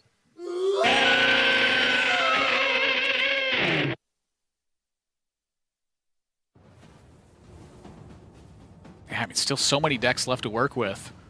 And Complexity, I mean, they queued up what they felt was one of their stronger matchups in a Warlock, I imagine. And this is something that we've been seeing quite often in Trinity series, is despite the fact that they're queuing up a counter, they end up losing, a team ends up losing the match and then forced onto this back foot. Now they have to get a little bit more creative with how they want to handle things and find the spot in the matchup where they can turn that corner and really put the heat back on Tempo Storm. That is a tall order when your decks are Mage, Shaman, and Hunter to fight with. I don't think any three of these are fighting a Zoo Warlock that effectively. Yeah, you know, the mage deck actually has a big question mark too. We don't know what kind of builds. We've seen people play freeze mage. We've seen people just play control mage. So that also does have a pretty good fighting chance against the warlock as well, depending on what ends up happening. But things are looking good so far, and it's all behind this guy too, Trump, who's known to be a very big Zoo lover in general, just warlock in general fan. But he likes playing Zoo specifically, even so much so that he made a song tribute on YouTube. Yeah. Which you can go watch and can't unhear. It's like watching Tom 60229's karaoke. That's right, or RD's rap. Yeah. Ooh. I mean, that one brought tears to my eyes. Look, not in the way you're and thinking. It wasn't because I was eating onions. Yeah, I love RDU. He's a good friend of mine, but that song, RDU doing Lose Yourself felt like a 28-minute song. It's like suddenly turned into Inagata to be. Yeah, we were at China in the Shanghai Championships for spring, and RDU was like singing Lose Yourself, fresh off of losing in the round of 8 to Colento. It was heartbreaking. Like one game away, should have won 95%. 90% chance to win. This from that point on. He just loses. He just loses in that spot. So then we go to karaoke, and RDU just goes balls to the wall. Lose Yourself. And about 2.5 minutes in, we just all turned to each other and said, well, this was actually a lot longer than we thought it was. Yeah, specifically Dan turned to me and said that. This is like the extended director's cut edition. Like 5 minutes in, still talking about how everyone doubts him and, you know, how he lost XYZ of his family. It's like, geez, Eminem's been through a lot. He certainly has. Yeah. Warlock versus Shaman, though. I mean, it's super key for Complexity to be going first in this matchup, too. They need that attacker's initiative to try and seize control as quickly as possible. But if you think about the problems that crop up in this matchup, Despicable Dreadlord's definitely one of them. Any defensive measures from Tempo Storm can be another. This is a tough matchup if they don't have tempo turns to offset the Zoo lock from Tempo Storm over and over again. You didn't even have the sunglasses when you said that. Well, it was unintentional. The sunglasses are when you know it's intentional. Years of planning went into that. That's right. Well, Complexity has the Firefly and the Permanent Flint Totem, like you mentioned. The attacker's advantage is going to be really good. But one way for Warlock to win the board back is through a Soulfire. And it's not like they have the most amazing keeps. Ooh. Now that is going to change some stuff here, because Tempo Storm is fearing that the first Malchezaar's Imp gets taken out. But if they land 2 with a Soulfire, that could be massive. Let's listen to Tempo Storm and hear how they want to play in this.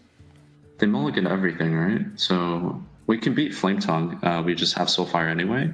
And we can also beat Jade Claws. Jade Claws is a little bit worse, though. But I think Double Imp is better against Flame Tongue. So we just have an Imp to trade. Is it really? We can always second the imp and so far the flame tongue next. Right, but then we can't kill the 1/1. True. Yeah. It's also better against the Murloc totem. Yeah, I think you playing both is just fine, right? Alright, I'll play both. So there's no reason not to play both.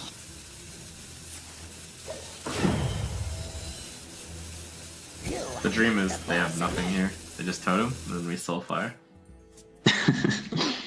Wow.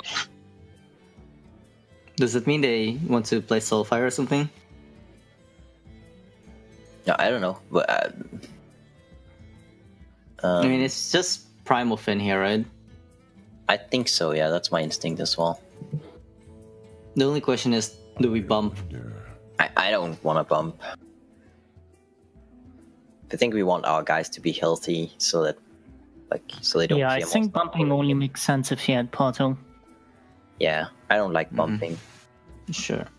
I do like Primal Fin. It's never Bloodseal Flame Melee, no. Yeah, I like Primal Fin. Yeah. We curve out also much better this way. And if they don't have it, like, say they don't Soulfire, right? I mean... Well, they can also Pirate here. Yeah, sure. But... I agree. Also, we can get a 1-drop. Yep. Veteran is best 1-drop for us. Yes. This Pretty is good drop. totally worth it. Wow, okay, double captain, yeah. We double trade into the 1/2.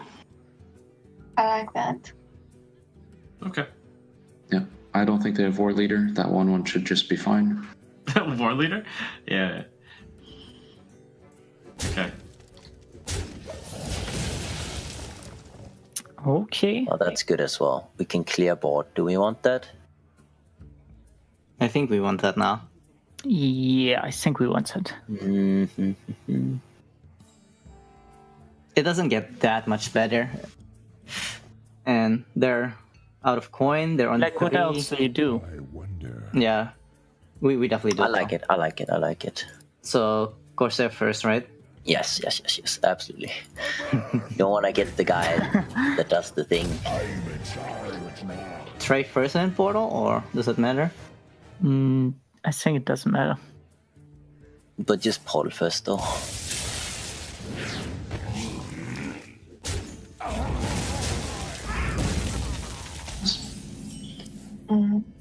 Captain, my captain. Yeah. Kill the 1/2. Yep. And next turn, if they have Jade Lightning, we just respond with Captain Voidwalker again. Yeah, looks. Oh, we got the Evolved Doppelgangster. Yeah, we just need to make it to that. So Hero Power Flame Elemental, next turn we have Hero Power Thing. And then turn after we have it. Yeah, I think that is the line. Yeah. Pretty sure that is the line.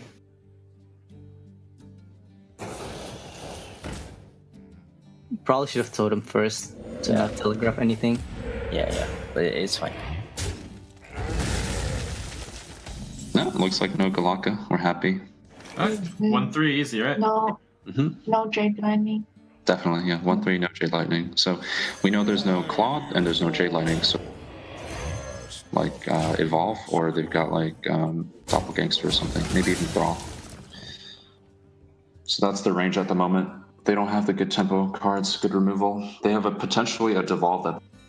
So, you know, Saiyan is on point with the reads, but something I'd like to hear a little bit more discussion from on Tempo Storm side is, well, what could they draw that changes that? Because I think this turn that this is still strongest versus Jade Lightning, but that wasn't a discussion they had. Everything else has been on point, and Saiyan has been making some fantastic reads. 2 for 3 so far.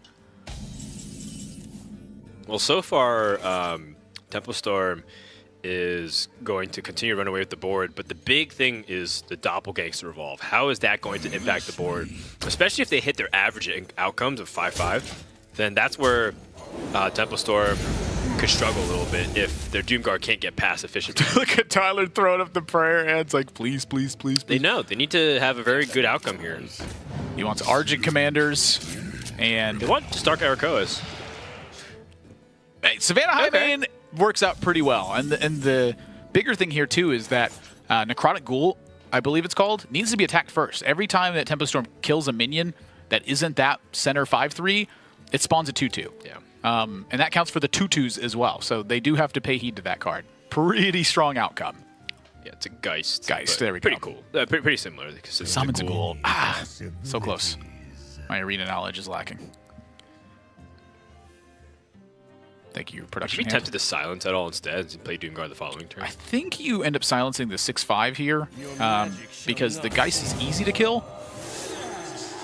Savannah Hyman's really not, so I think you just move in, trade that one off, go face for some damage, watch your opponent make some fairly poor trades. Doomguard. Yeah. Assuming they don't bone marry you. Wow, that's a tough one to beat. All right, let's tune into Complexity, see if they can dig themselves out of this hole. Yep. Yep. So do that. Hyman into taunt. Do the thing first, so we see Totem. We want to know the Totem. Definitely. There might be some information, like healing Totem. Does that change anything? I don't think so. Like, it could, like, that we don't trade into the 4/5. Like, what does a 4/5 do? It still deals the 1 per turn. How do we value trade if we don't? I don't like the value trades, how they look if we don't, but... Like, the value trades are not even that insane. No, they're not. Okay. I'm just thinking about... Okay. Yeah.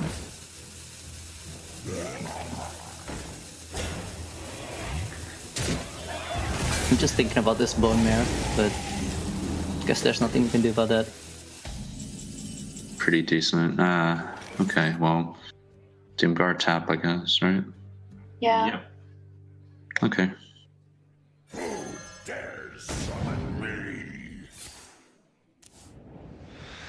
Full trade, right?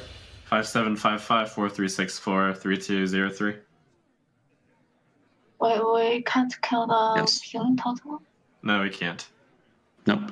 It's okay. Healing They totem have is spell 3. power. Portal, you know.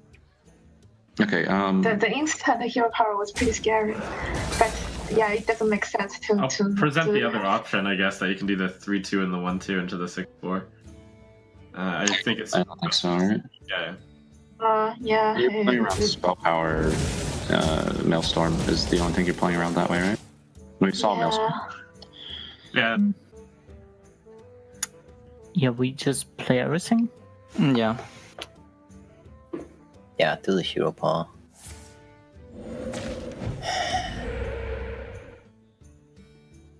Yeah.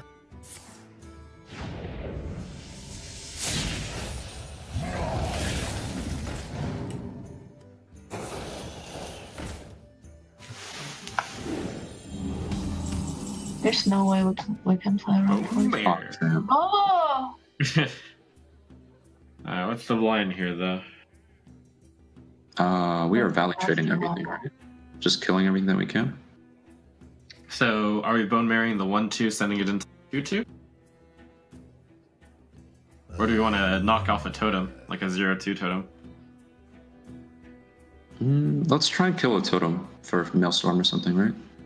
I think that makes sense. So, bone marrying the 1-2, sending it into the totem, and then 3-2 into the 1-2? Or no, the other way around. Other way around. The to other play way around. Maelstrom, right? Yes. Yeah. Then I should kill the 2-2, right? Or maybe I should even kill the 0 No, just kill the totems. Definitely just kill both Just totems. kill the totems. Okay. Yes. Got it. Now the question is, which one do I veteran? If I even play it. Maybe we don't play it? I think Maelstrom is so I bad think at it's this. fine too. Let's go ahead and make the trades, right? Flame it into the 0-2, 5-6 into the 1-1. So they have 4 power on board. If they veteran, we should veteran the 3-2 if we want to play it. And I think it's okay because Maelstrom is. So do play it on the 3-2? Yes, play it on the 3-2. Okay. Speak your piece. So now if they Maelstrom, they can clear the veteran and they can. But that's it, right? And they would have to have a second Maelstrom to be able to do that. Otherwise, it's just no good. Right. Yeah, we have to play everything. Mm-hmm. But how do we win? But we have to play everything. Yeah. Yeah. We need to like draw back-to-back stuff. I don't know. We need to think about the trades here. That's the most important part. The trades suck, man. They really suck. We probably have to put the Firefly and the token into his 5-5, weapon into the 4-2, and the 5-2 into also a 5-5, right? Yeah, it's the same. Like we clear everything but the 2-1. Yeah. Yeah. And then we have Bone Mare out and Yeah, what else? just do it. It's the only way. So it actually worked out pretty well for them to do the trade, I guess. Against Lost.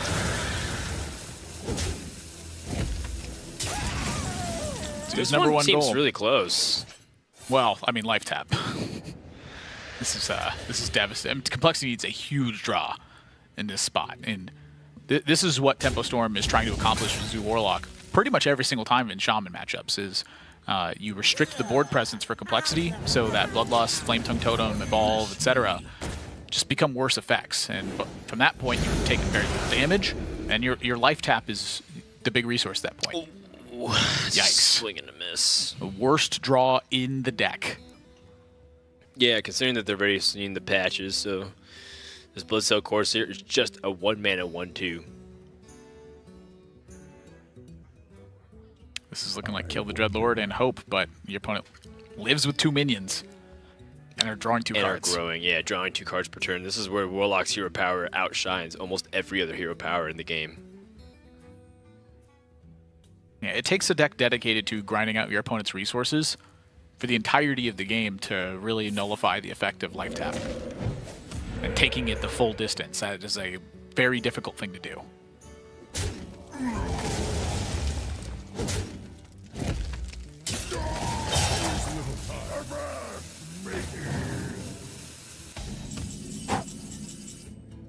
Ooh, man. Anything they drew at this point. I mean, they can just draw War Golem and it looks fine. That's awkward. Ah! It's alright. Just play the Crystal Weaver. Yeah, Crystal Weaver. It's a good Would card. you trade or start pressuring life total? I'd probably still restrict here. With the Doomguard follow-up, I think it's virtually impossible for Complexity to win the game from that spot. You know, Yeah. it would be something hyper insane. I think reducing, like simplifying the board state is really powerful against Shaman because then they can't leverage Flametongue Totem or things like that. Like a weird evolve. Yep.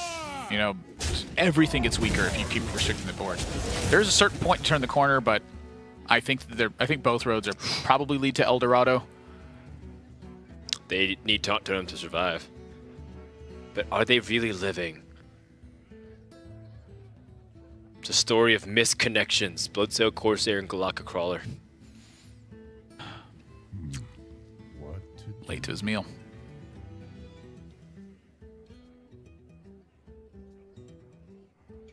Yeah, I'm not seeing it here.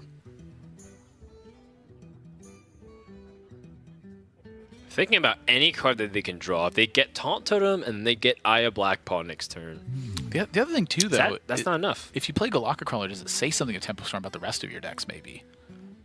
The fact that you included Galaka Crawler in the Shaman deck, could that tell them some way that you built something else? You know, oftentimes seeing one tech card in a certain deck means that a different deck is built a way to handle a specific matchup or not a specific matchup. You can bring that clarity to it. You're probably right, but there's very little chance that I think it ends up making a difference here.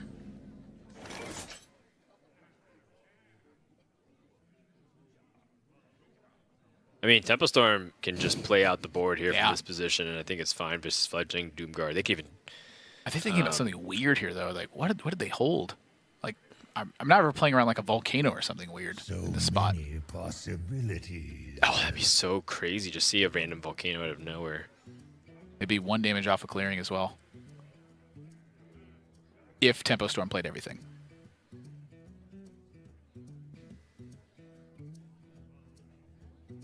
It looks like that's what they're talking about, honestly. I don't know. Let's listen to Tempo Storm. Let's hear what's taking them so long. Why should we play the 3-cost minion? We can just play Doomguard. Because I think the chances of the 3/3 mattering in our win being more important than like devolving into exactly Doomsayer. They're going to be at 3. Like, they would have to roll 3 taunts to block out all the damage. I think we just don't play it. Give up on the Valley, Trump. You never lose this way. Like, Okay. right? Like, even if it's not for a ball, right? Yeah, whatever. Okay. But you get what I'm saying, right? Because like I do get what you're saying. That's why I didn't do it. Yeah. Because if they doppelgangster and like evolve 3 Ancient of Blossoms, you know, I'll give you my Trinity prize money.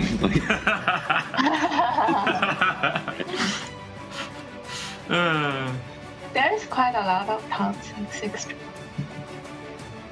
And devolve is what was taking them so long. Don't devolve into Doomsayer. As fringe of an out as that is, that could have lost them that game. It is an out possibility. There's like 80-some odd 2-drops in Hearthstone right now for Standard. You give them a chance to snatch one that they shouldn't have. And then, of course, the opposite side of it, which Trump said, well, if I were going to go on that line, what if they hit a ridiculous evolve and they hit 6 taunt minions and we need every single bit of damage to get through? I think it's more likely the devolve happens. Much more likely. But even then, I mean, they're closing on Gul'dan. It's... I like the play, honestly. It makes a lot of sense to not lose to a very, very low chance to devolve. Yeah, and of course, it looks silly to onlookers who are seeing both hands. Obviously, it gives you intel on both ends where you're like, well, of course they don't have it. But that's what they want to do. They want to maximize their percentages and outs. And Tempo Storm is on a tear, 4-1. This is looking like their series. But it's still too early to write them off. Complexity has Mage and they have Hunter, and they've avoided Mage this long. So it's making me wonder what they have against it.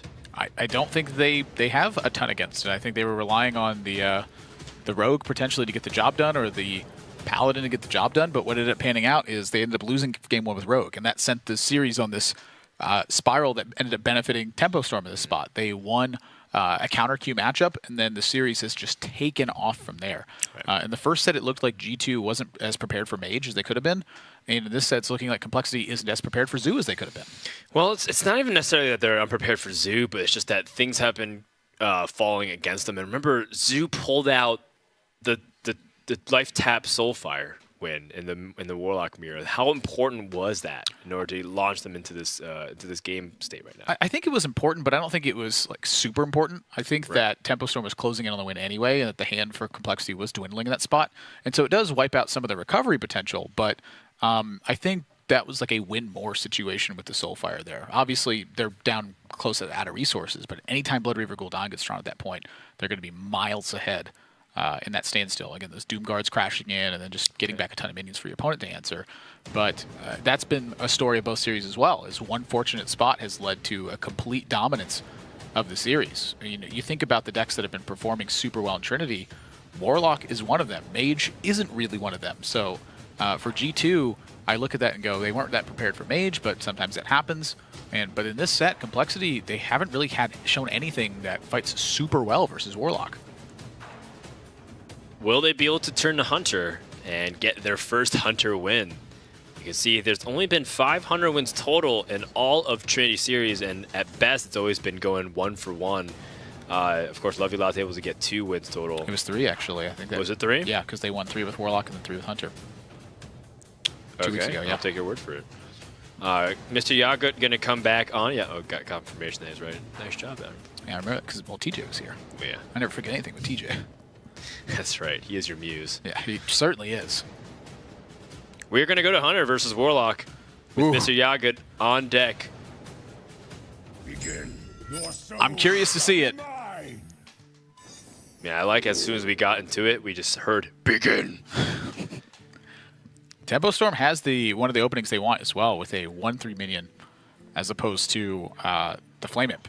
In this spot, fighting against Alley Cat is super important to the matchup. Alley Cat is really one of those cards that unlocks so many possibilities for Complexity's Hunter here. Yeah, but going second is a detriment. Yeah, it really is. Except or Coin. Quest for Rogue. Hunter Quest, draw Alley Cat, and way too buff. Wow. Wow, Tempo Storm keeps the Acris Veteran. I'm quite surprised by that. I think it's a follow-up in case Hunter misses their 2-drop, and you can trade up to most things. They coin out a Crackling or a Scavenging Hyena. Mm-hmm. I'll be curious to see how Complexity ends up playing with his hand. The 1 keep, I think, is quite concerning. Do you ever feel like you should just put a guitar in the Razor Maw's hand because he's always just like riffing? He was the one playing our background music. That card is so good. Hunter is just so its power level is mediocre. Outrageous. Yeah, it's truly outrageous. I mean, it's truly outrageous. All right, enough of that. Let's go ahead and tune into the teams. You are not the boss of me.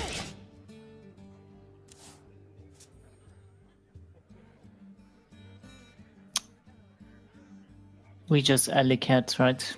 Mm-hmm. Yeah.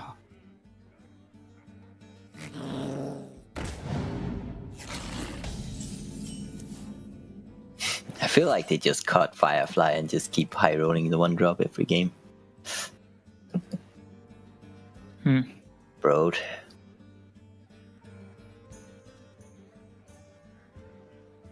Oh, that might be true, actually.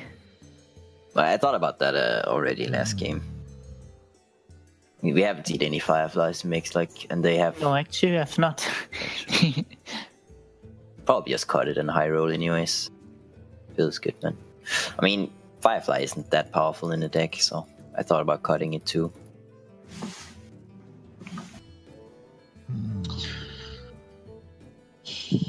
What do you think they kept? Do you think they kept Companion?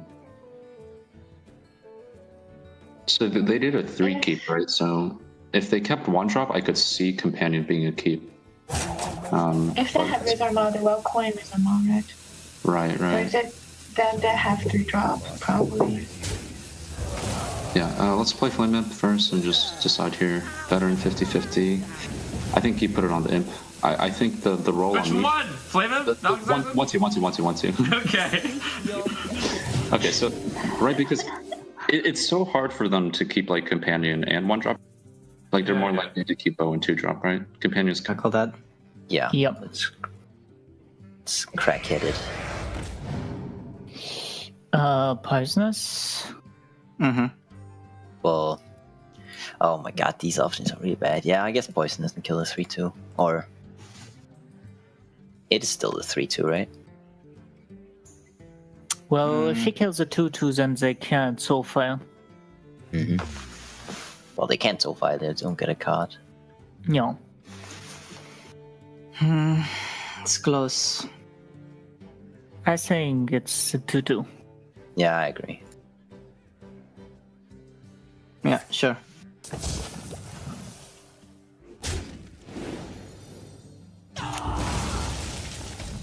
That's unexpectedly good. They're scared. Yeah. Ooh. Okay. It's not bad. The chain gang is, like, still quite good. They have coin, they still have another keep. Okay. That's tough. I think it's simply tempo crackling. That's my first instinct. I think we need to get a good knife juggler in leash. And it's not Potentially. just hero power pass. Yeah, that's also something. Like, do we need to rush that out? Like, they trade and then we just get less value off the thing? Because, like, the thing is, like, we might coin Tundra Rhino instead, right? I wonder. But he's gonna trade the 3-2 and then Rhino probably doesn't trade with whatever he plays. True. But Knife Juggler Unleashed might just also not be strong enough next turn. Yeah, it might. I'm leaning towards hero power though, personally. I wonder. Yeah, sure. Sure. Yeah, I think I like your Palmer. Like, if he crackling, then he just trades and I don't know. Doesn't look so good.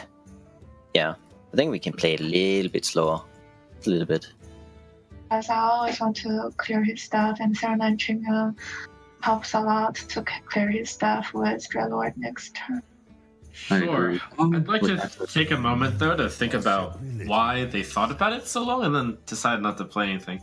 So I guess one thing that would make sense is they have a Houndmaster in hand and they don't have a 1-drop beast. They might go 1 coin Houndmaster, right? Which is why they didn't play.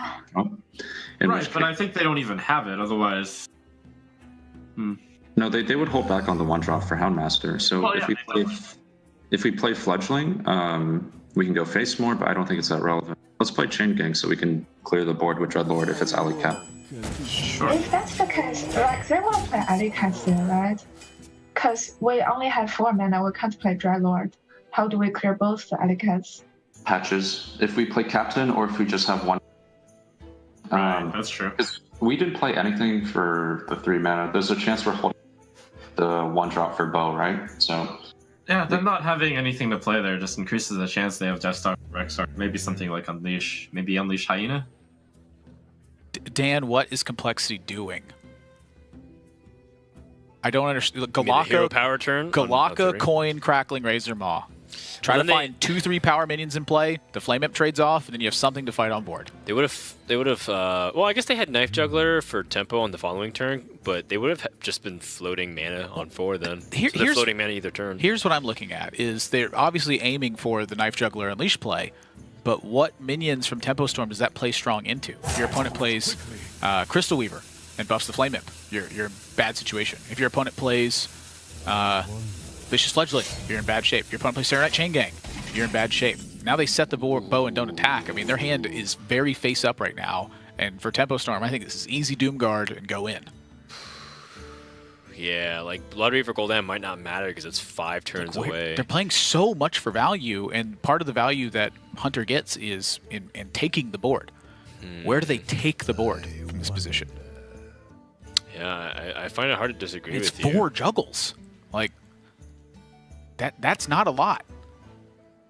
Even the Dreadlord, I think, is fine. Just put something in play. Zoo doesn't flood with 1/2s and 2/1s and 2/2s anymore. It's just move up the curve with big stuff.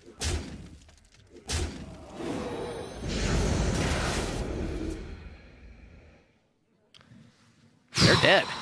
Yeah, I think they effectively passed too many turns in a row. They passed turn 3, passed turn 4.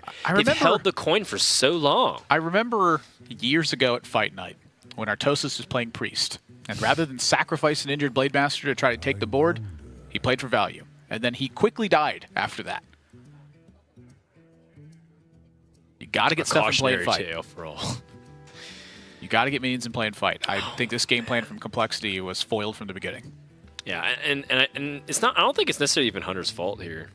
I think it's just they probably played way too off the cuff here. They might not have won this game anyway, but they would have drawn Eaglehorn Bow the next turn. And then suddenly their play would have looked fine. I don't think you can blame the draw on the next turn, though. But you're more than likely to hit something nice on the curve for the following turn. And now they're unleashing into the Despicable Dreadlord turn. So very nice hits off of that, but... Yeah, that works out great. Wow, look at that. Great isn't really the term I'm looking for, but it worked out a lot better than it should have. Serenade Chain Gang. Let's go ahead and tune in again, see if Templar can close this one out. And then we're sad if they have a Beast plus Kill Command, right? I'm thinking about Chengan here. And I'm also thinking about Chengan Go Face. No, we don't leave Juggler up. So Doomguard, if we go Doomguard and we don't discard Vicious Fledgling, we full mana plays next turn. And we don't care about Blood Reaver too much. I think it's okay. Like, Chain Gang tap seems pretty weak already. My initial instinct was Gang, but I'm on board with the Doomguard trade play. Okay, agreed? Yeah, Doomguard trade Juggler. Sounds good. Yeah. We just want to keep Fledgling, basically, yeah. Okay. Well, we have Fledgling. But we also... Oh, okay.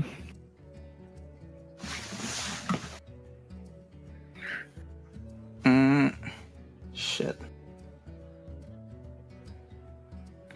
So we're dead to another Doomguard or so far if he don't kill it's definitely Rhino Crackling and see what you get. Yeah, I agree.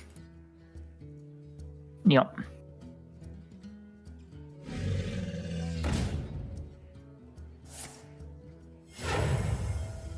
I can't see it. Well, Poisonous is pretty good. We could also go for Divine health. Shield or health. Divine Shield is better, right? Because you take less. You want to Divine Shield the Tindral and you put the 2 minions into the Doomguard and you weapon the 3/2. Then we have a 2/5 Rhino surviving. Yeah, I like that more. That's the good line.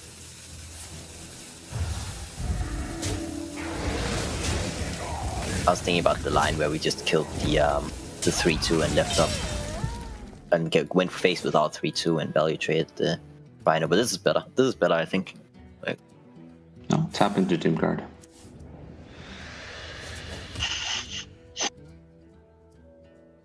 Probably buff Flame Imp. Yep. Yeah, sure.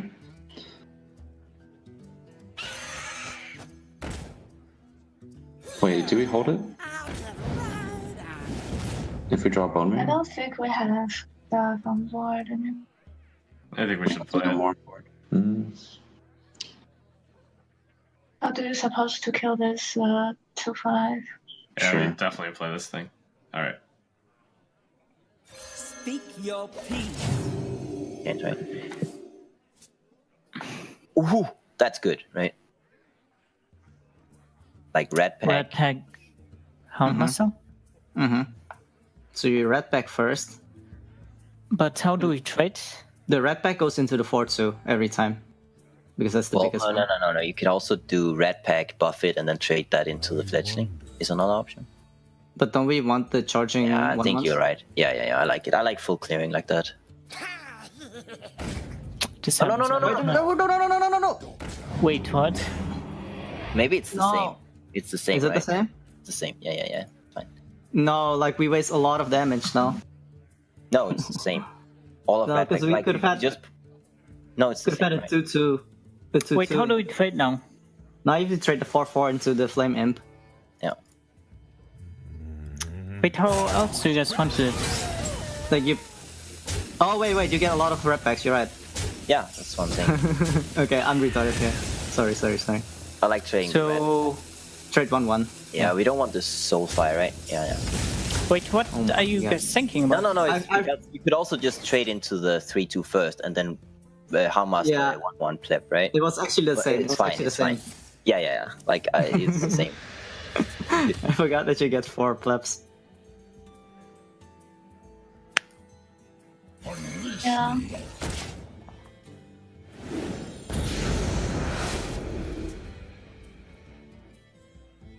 I'm looking for something like Doomguard, tap Soulfire. We are dead. 2-4-8. Oh, that's. Wow. Perhaps. I guess technically we didn't have to show, but the thingy. Oh, yeah. I don't think that's like a big. I mean, it's not. I mean, you don't play Hundo without that stuff. Yeah, right? it's not a big deal. So, They were planning on queuing Murlocs into it. Hunter gets a win, and Admirable, I will tell you something that someone told me not too long ago. I hold him into high regard. He said, this game plan was foiled from the beginning.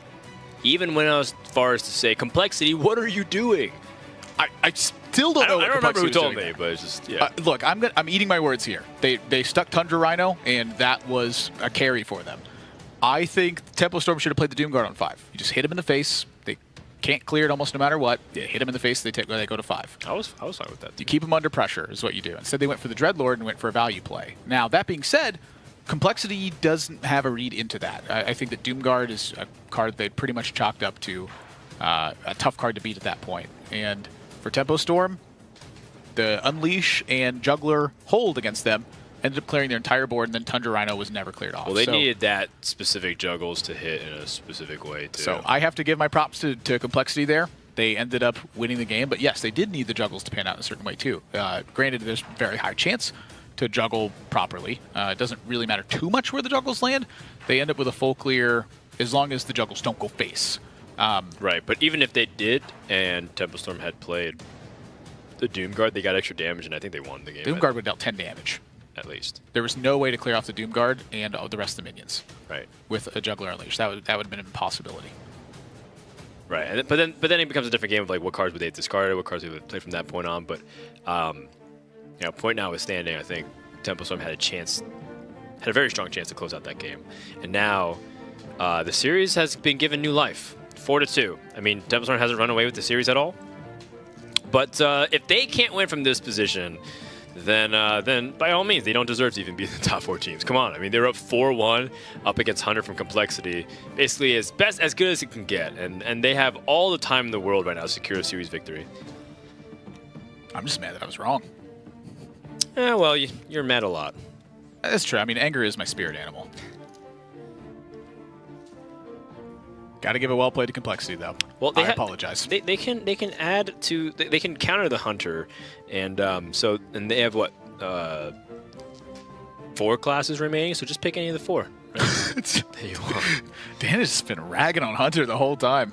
I've tried to make Hunter work a lot. In fact, Deathstalker Rexar is a dear friend of mine. Yeah, I think that card is the reason that Hunter oftentimes has not been working. Deathstalker Rexar? The deck just... Are you kidding me? It doesn't have the surrounding stuff for it. I mean, that card can carry a game by itself, but the nature of Hunter hero power and the nature of its cards that it wants to snowball the game early. The Death Knights are all nuts in their own regard. Like, agreed. even the worst. What's the worst Death Knight? Deathstalker Rexar, I think. No, not even close. Do you mean just like in a vacuum? Yeah. Oh, probably the Warrior one in a vacuum. Yeah, probably the Warrior one, but it's still pretty good. Oh, it's very good. Yeah. I mean, but the reason it's good is because of the surrounding cards. You have Sleep with the Fishes, you have Brawls, you have so many ways to set up the Whirlwind plus the Axe. I mean, evaluating cards in a vacuum doesn't do any good. You have to evaluate them in context. Like, for instance, is Blood Reaver Gul'dan good without demons? Firebat and I still think so. But I'm contextualizing in the sense that I think Hunter is bad in spite of Deathstalker Rexar being good. Yeah, kind of similar to how like there's definitely really good cards in Warlock for the previous expansion, even though Warlock was unplayed in Ngoro. Right, and that's sort of what I mean. That's what I'm saying. Is like Deathstalker Rexar has been just an addition to a lot of the Hunter decks, and it doesn't really fit the game plan right now. And it's hard to find a game plan that fits with Deathstalker Rexar. It's a fairly fringe card that needs a very specific style of board state to function well.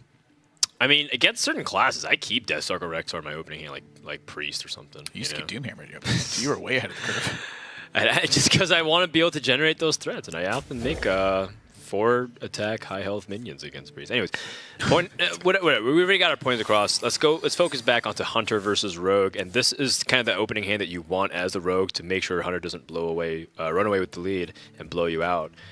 And Complexity is sitting on an okay amount of early game, but Tempo Storm's got a lot of those really feisty and juicy tools. And we did see a counterfeit coin in the deck. Yeah, and that's a big power spike a lot of times for Tempo Storm.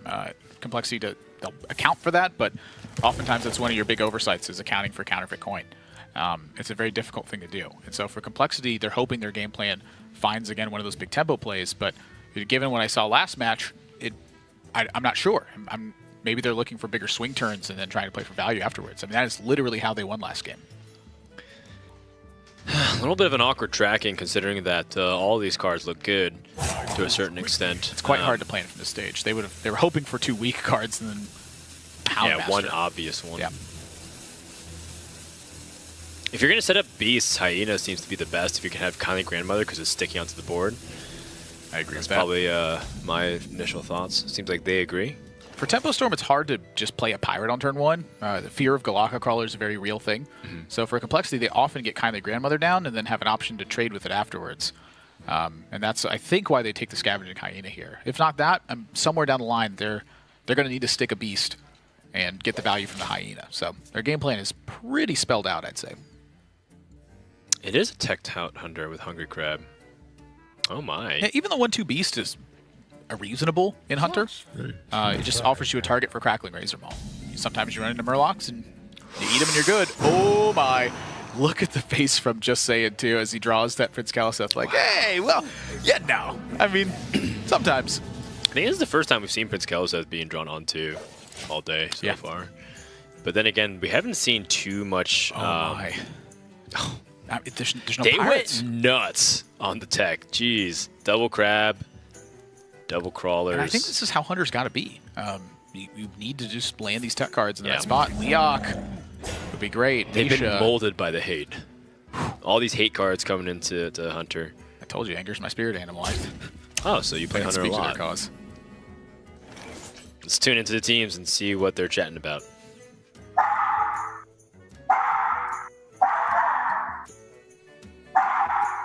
Oh, I'm thinking backstab that side. But do we bump in the 1/1? I think I'll leave the 1/1 here. This guy's toast. I don't think it's a good reason. It's just Houndmaster, right? And even we have game against Houndmaster anyway.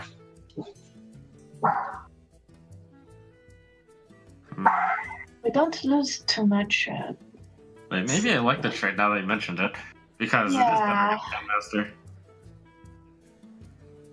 We don't lose to other stuff than Houndmaster. I mean, they can probably trade, right? If they probably trade 2/2, it's still fine. Yeah, and then About it though, no, I wanna. You think about it really long, and you play the left Galaka and play the Hyena, and you trade into the 3/3. Is the Hungry Cap much worse? Yeah, because like it gets a free value trade. The other ones all contest like at least the 2 But minions doesn't on the he board. take that into the 3/2? Yeah, so he bumps the 3/3 into the 3/2, Isaac, No, I that like goes into Golakon. Hyena. Into Hyena, and then he has a 2/2 that goes into or 3/2, and then we have a 2/3 Golakon on board, and we go. Yeah, it's the play. Yeah, It's definitely the play. I agree too. And then we go Like Rhino. the thing is that they don't even have to play pirates, right? They can just slay and stuff. That's No. wow. Oh. Holy cow. Wait, do they have another one? Is this why they made the play?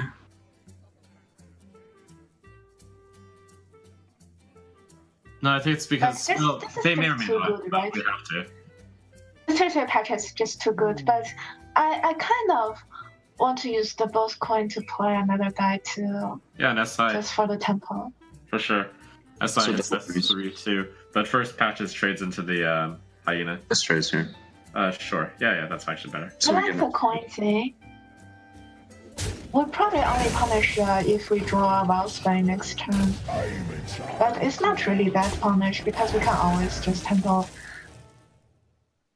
Scalebound. I want to have a stronger board here, to be honest. Yeah, I know Or- we are kind of afraid of Unleash, but I think this is still right. Yeah.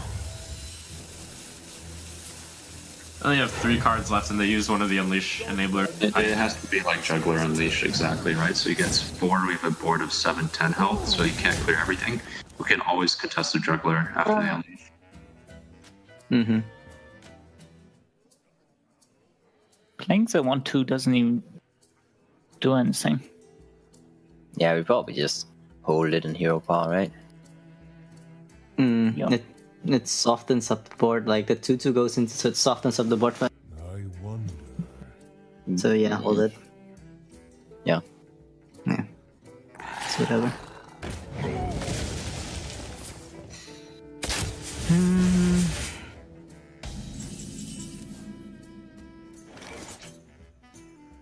Yep. Is it a double trade?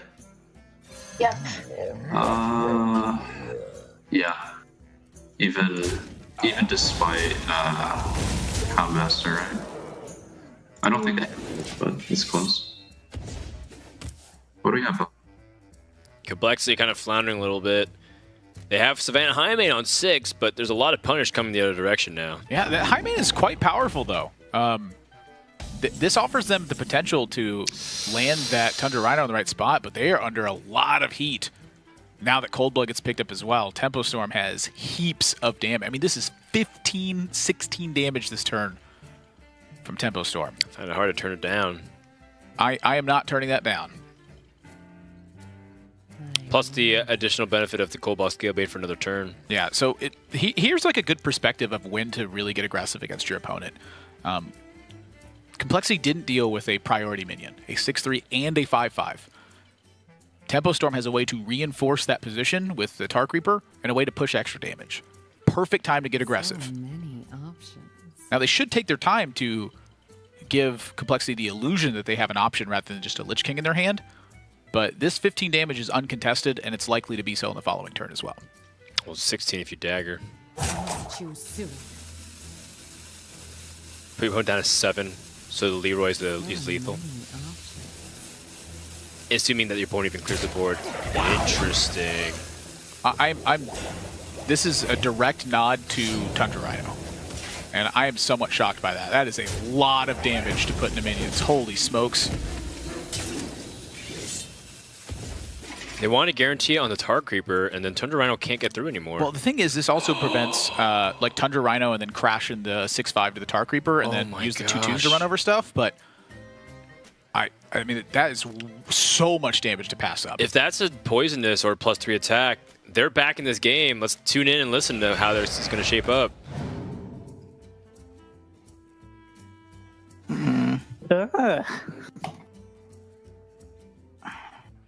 So it's either a 2/2 beast or 2 1/1s, right? So Divine Shield is better. The question is if we even Rhino them. We still do, though, right? Oh. Isn't it better to take the 1/1s and then just hero power double crap, save the Rhino? In case we draw like the Red Pack or Companion. But the Rhino doesn't do anything on board. Unless we trade it in. And do we ever win that? So Deathfire? I think it's that, or they'll play the two crabs, hero power, and then sure. And then pray. Oh man, it would have been so good if we hit poisonous or 3 damage. Yeah, or It's so plus good. Don't trade. Just hold. Yeah. I think it's time we can do like Valspine and Pre. Yeah, I think the Vospine's the one that gets the combo and hits the too. Okay, so we are cold-blooding the...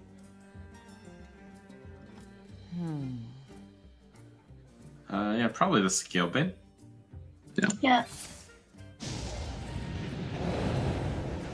And any merits of killing things right now. Let's say they have Unleash the Hounds. It doesn't do anything for us, right? It doesn't do anything when it's not playing around that if we clear. Yeah, So face. face. Yeah. Like his dead next turn. We don't Swinging need to doesn't play. matter. I want to save the charge for the Lich King. Yeah, sure. Good. Yeah. One con. Weird that. Yeah, that does absolutely nothing. Yep. Okay, it was actually like got pretty close, right? Like if we Yeah. hit that one, I think. Yeah, that was like the turn. The turn. Head. Okay.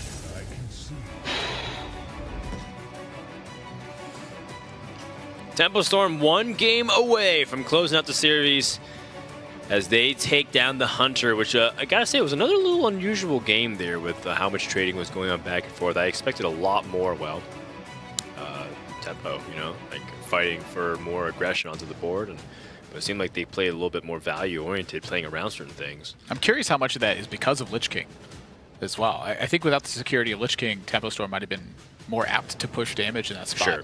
And I think that safety was a really big nod to why they chose to play defensively. I still would have favored the face damage in that spot, but I could see what they were playing around. And Tundra Rhino with the Savannah Jaime does represent a lot of damage crashing at a board, but mind you, the Scalebane's still going to be at 5/5 if they leave the Savannah Jaime up. If the Tar Creeper doesn't get the buff, which is a 50-50 chance, then the Savannah Jaime lives when it attacks into the Tundra Rhino. They don't get the benefit of the extra 2 hyenas in that spot.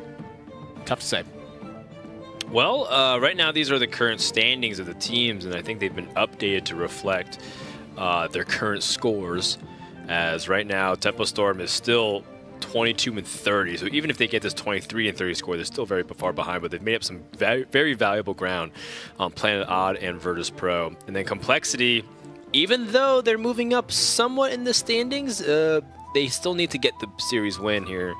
It's looking unlikely. With the defeat here, they do fall to the bottom half of the bracket. I mean, Mage has got to put up 4 straight wins, and this is night and day for how Complexity season started. They started out very well, and now they've been slowly moving towards the middle, and if they lose this set, then they're slowly working towards the bottom of that standings, and this is not the performance Complexity was looking for this season. Certainly not. Although Mage earlier today was doing very well. However, it does feel like in Trinity, if it's not going to go even and it has one deck to dominate, it usually varies from series to series. Like, okay, this time it's Warlock, this time it's Paladin, this time it's Mage. Oh, Rogue just managed to rattle off 3 in a row. Yeah. I mean, it's very rare to see it otherwise. Except for on the Halloween week, where it was Warlock all day, every day, had 2 sweeps with 2 different archetypes that week. That was nuts. Well, Complexity, Mage against Rogue is definitely at least what you want, right? Yeah, I think this is a reasonable matchup for Complexity, but again, they got to win 4 straight games with Mage. And while that happened in our last series, it's very unlikely that that's the case. I mean, typically Mage is good at beating one deck and it has a chance versus the second. Getting through all 4 is a rare circumstance for any deck, really. Just Look happy to be at seeing it. How Complexity's win rates have fared across the field. I feel like Druid and Priest win percentage should somewhat be ignored, considering that they are banned most of the time, and if they are allowed through, there's heavy targeting to ensure that they don't run away with the game. Yeah, it's been fairly few games, like a handful of games that Druid and Priest have actually gotten through in sets. It just requires so much of your deck in order to counterplay it that players have just tended to ban it rather than recognize it. That is a good-looking opening hand for Complexity, though. Well, they have Arcanologist, and I guess you could consider keeping the removal spells, would you really keep Ice Block because you already have Arcanologist in hand? Well, I'm just looking at the Frostbolt and the Arcanologist. Okay. Those two get you on the ground running. I am curious about the Frostbolt, though. I have heard teams say that or players rather, that they want to mulligan Frostbolt in search of key counterplay. But I personally really like killing South Sea Captain or killing an SI7 agent. I think if you just keep parity on board, you're usually in fairly good shape. Yeah, I'm inclined to agree, too. I think Fireball is very luxurious. I think you'd rather have better curve, card draw. Yeah, and here they're mulliganing the Frostbolt as well. I mean, Frostbolt's good at almost every step of the game, but your minions are only good in the early stages. And wow, what a hand they pick up. Primordial Glyph is super strong versus Rogue as well, because in order to keep up with the tempo, oftentimes you need that cheaper removal spell to offset a turn from Tempo Storm's Rogue in this spot. Their mulligan panned out wonderfully, pitching away that Frostbolt. Yeah, Tempo Storm picked up the Arcane Intellect, which allows him something to do on turn 3. Turn 2, you are daggering most of the time anyways, unless you pick up Prince Keliseth. Oh my. Oh. We got a game here. Well, I mean, it's still very much mage dominated. So it definitely is, but Keliseth helps offset that balance, where now Frostbolt isn't killing South Sea Captain directly. It isn't killing SI7 agent. Complexity, they're against the ropes. Let's hear how they think about the rest of this game. Anymore? Yes, that's a good thing. Gonna play the other one? Yeah. An incredible discovery.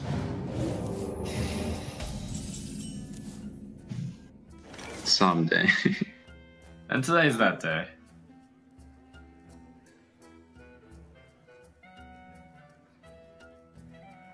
We don't have to worry about Nova Doom for a long, long time, right? Yeah, I want to push damage here. I don't want to arcane interact. Yes, I think we go backstep too, right? Because we can kill Doom even if they play it. I think we play around mechanic. You don't play Saucy? You play Saucy here, right? Yeah, I think so, yeah. If they have volcanic, we'll push it. Yeah, I don't think it's happening. I think they're playing Secret this turn most of the time, right? That's okay. And we can, even if we get board cleared, we can just AI. And our turn 4 is totally weak, so we can just AI turn 4 into a decent 5. Ooh. Oh. Top. Okay. It makes sense to play like that. AI versus Tark Reaper. I think I want to play Tark Reaper or AI because finding 5 is more important than the Tark Reaper. Yeah, I think so. Okay. That was actually it's pretty close. Ooh, that's good. Okay. Alright, play down. Save the token for Boss Bind. Everything else is just set. And we don't need to swing yet because it's the last charge, so we're not wasting anything if we redagger next one.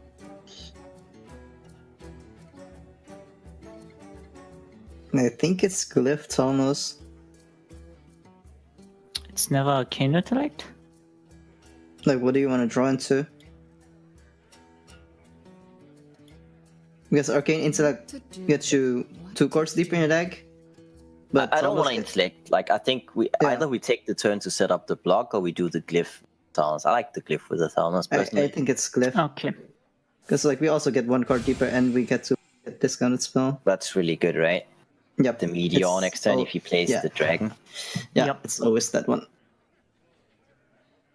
We still play Thalnos. Yeah. Yeah, we don't need Thalnos.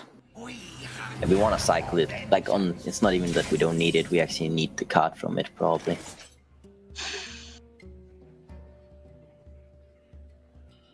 So we can play double Tark Reaper here. And then we have 1-drop Boss Bind Slayer. Next turn to... I think it's good. Is that even better than just Dagger?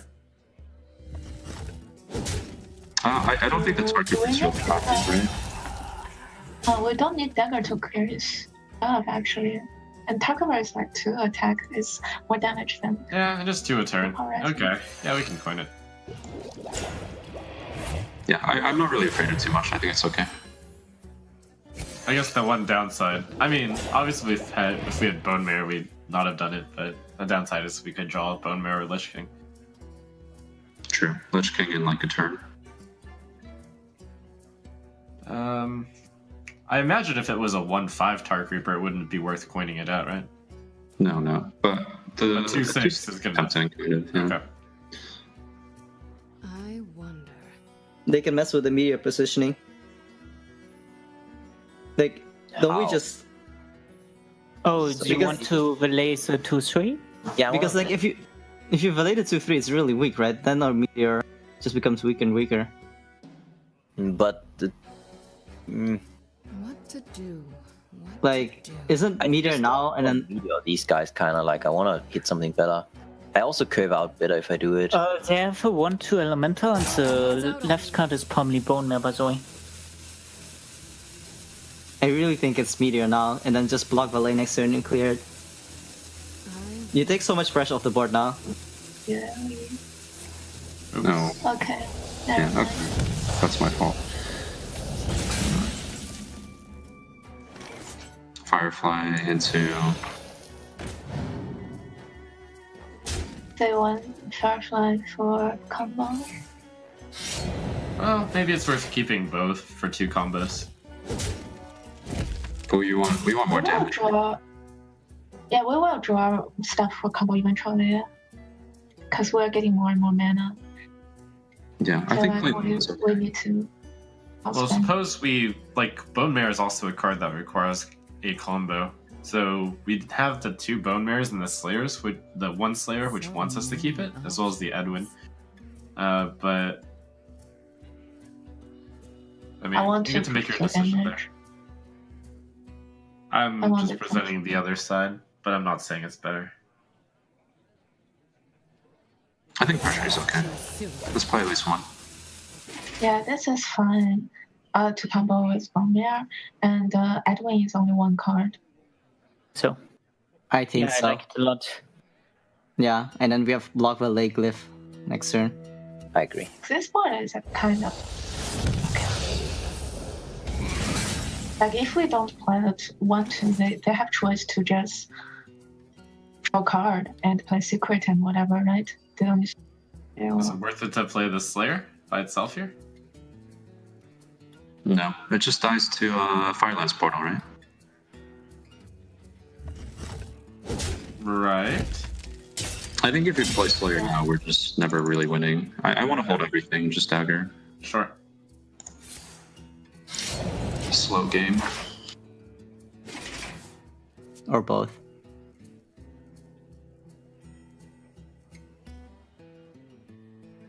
Fire and Spartan, it's really bad against Slayer. Yeah, I don't think you can do that. I think you need to set up. I don't know if Glyph now is good. Is it better to set up block and AI? Or barrier as well. We could set up barrier. Or as well. barrier? I probably like AI more. I like AI more because I don't think we're under threat yet.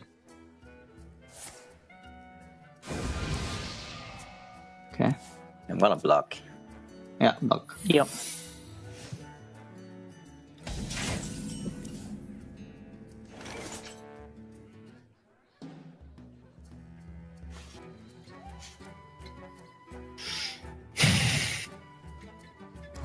Man, Temple Storm losing a lot of steam here in this game. Well, did they lose steam partly because of the meteor positioning? I mean, they lost an extra 3 health on the Tar Creeper because of that. Ooh. Oh! Okay, now that is a game changer. Granted, there's Flame Striking Complexity's hand, but Anti-Magic Shell is a daunting task for Complexity at times. If they can get enough minions on board and land that bad boy, Complexity is in a heap of trouble. And that being said, they have a ton of cards to work with, so we could be far off of that. What to do? What to do? Well, they're going to definitely deal with this Lich King. Polymorph seems like the most reasonable option. But can they set up a way to start pushing damage themselves as well? Like if they put Mana Worm, Polymorph, that gives them 3 more mana. They have 12 damage from 2 fireballs, plus 5 from the Firelands Portal, so 17, plus 3 from the Valet, 20. Ooh, that's really close. I mean, they are closing in, soon. So I imagine the Mana Worm is a big consideration here. They could easily get the Glyph in and try to look for, again, another big tempo swing, but I think they have found that point of safety that they really wanted. And so in this spot, they're just tempoing out the Medivh Valet to keep extra pressure so they can start delivering damage. So they forego the burn from the Medivh Valet in order to set up another threat to try to connect multiple times. Ooh, saying the head and the hands. I mean, this is a tough spot. I mean, it looks like there's an opportunity here to make a push, but I think they're just a little bit off from what they want. Like, if they were able to play the Magic Shell onto a Vile Spine and the Flame Elemental, different game. But let's go ahead and tune in and see if Tempestorm can pull themselves out of here. X is not the scariest thing here. I think we can go Scalebane, Flame Elemental.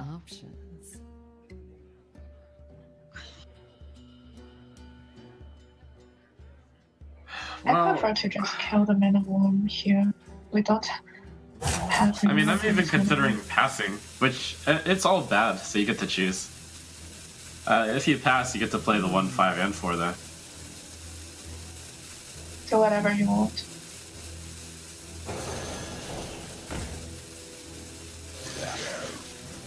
I'll hit the 2/2 here, Okay, sure. just in case it trades. Sounds good. Yep. Glyph, portal. Yep. Mm-hmm. Is it better to portal first? It is if we get the red mana one, right? Is there anything that fucks us?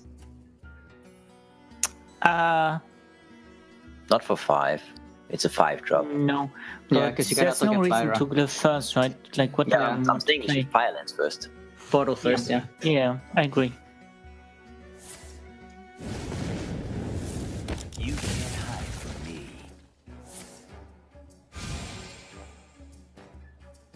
Well, it's probably a Flame Strike. A Team Flame Strike is better than an expensive Flame Strike.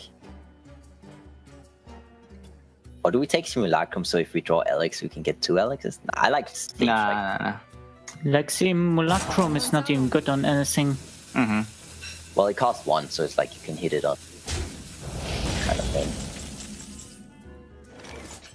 Well, yeah, but... Yeah, I don't think it's very... just...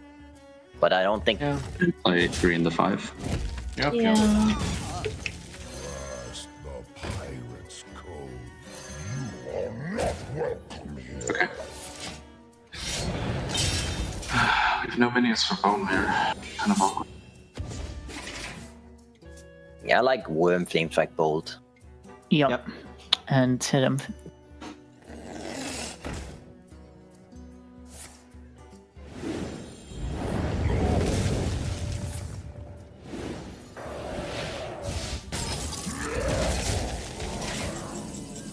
Yeah, it's hard to say in what denominations they have it, but...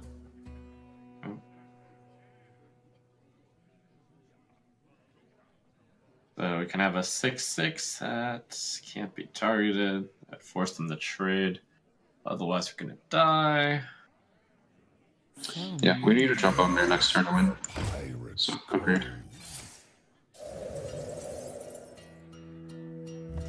Should we have cold-blooded it first? Probably not, right?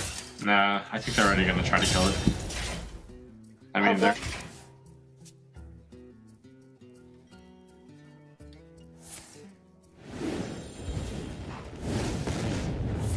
No, just 3 more. Well, it's actually not too unlikely that we 3-0 him. Like, against Paladin and Shaman. Mm-hmm. Like, yeah. It will still be tough, but... Complexity takes another game here, a very critical one, if they're not going to close the series. But y'all could also point out something pretty interesting, too. I think Mage is definitely capable of doing the 3-0 against Paladin and Shaman. Mage is capable of beating and Warrior. anything. Just, it's a matter of those draws. It's not super likely to beat the very aggressive matchups.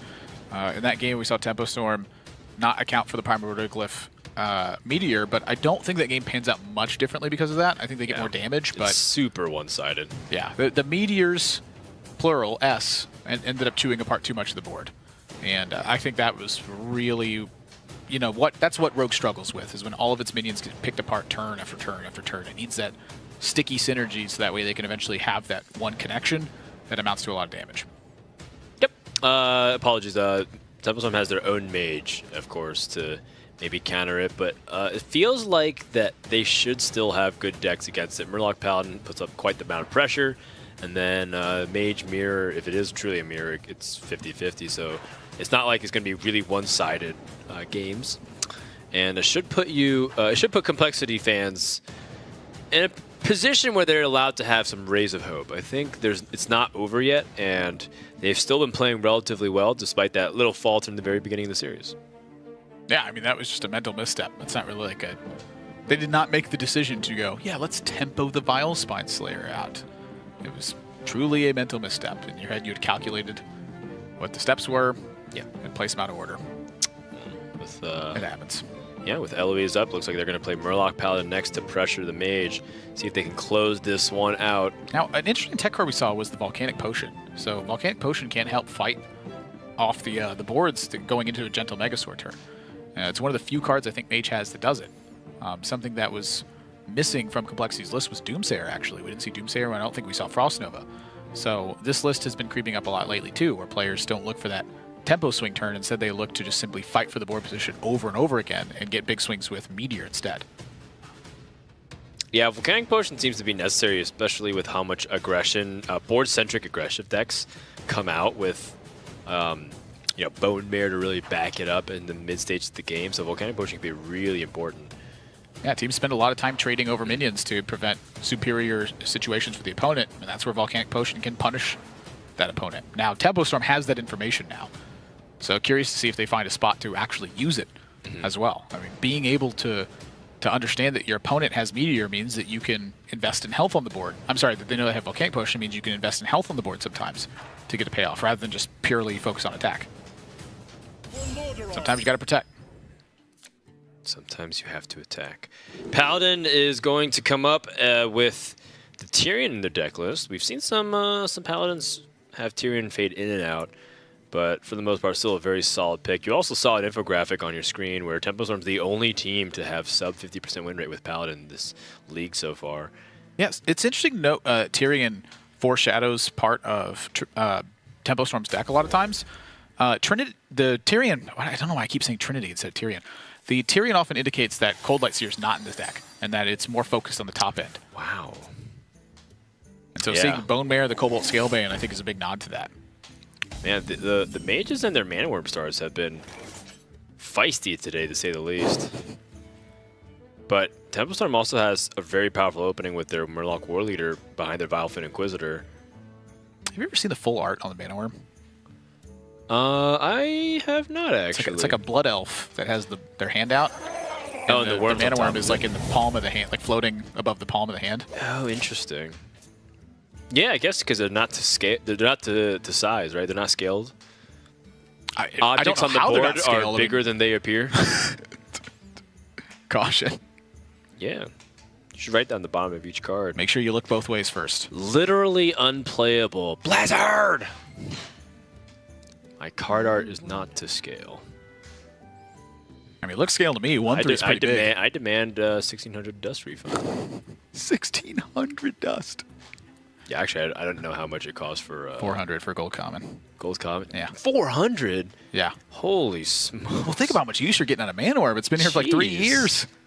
Goodness gracious. Does that really seem like a lot for a pure luxury item? Yeah. It's pure luxury. It has no functional difference. It's blowing my mind for like how expensive all golden decks are. When some players are like Reynad, for example, is like, I only can play all golden decks. I'm like, geez. Well, let's listen to the Complexity. Hear what's going on. Maybe Tempo Storm turn's coming to a close.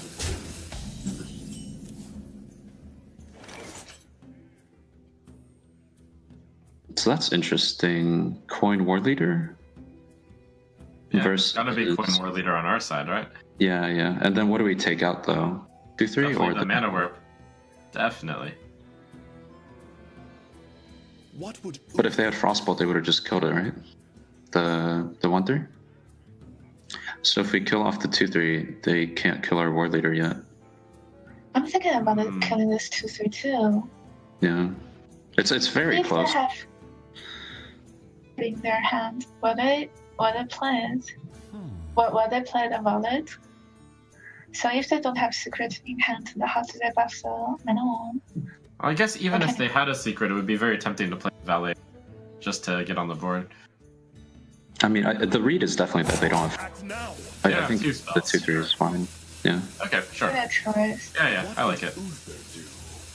Because even if they had Which one? 2/3, 2/3. Even if they had glyph, they would glyph, so they can play the secret and the ballot turn. So they would glyph on 2 mana, and then Okay. yeah. So they don't have glyph, they don't have frostball. They might have a secret, but I mean, we're very happy if they have a secret. Come on. Come on.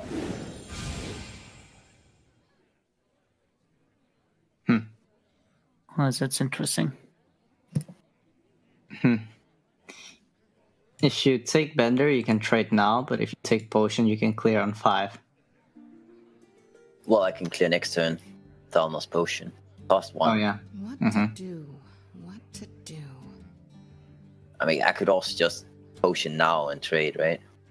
But what about just Bender trade then? Next turn you go Thanos Ping. Isn't that just decent? Yeah. I'm actually leaning more for What if he Spellbender. plays Rock Pool? And I don't know. Isn't Potion just like clearing the board? Isn't that just better than playing a spell? Are you saying like Spellbender will also be good long term? Will be good later, like Kings and Thingy, and like we can draw into 2 of our potions. I actually really like Bender here. Yeah, me too. It's Bender because like you get the free trade. I agree. Into the Trinity. Okay, I agree.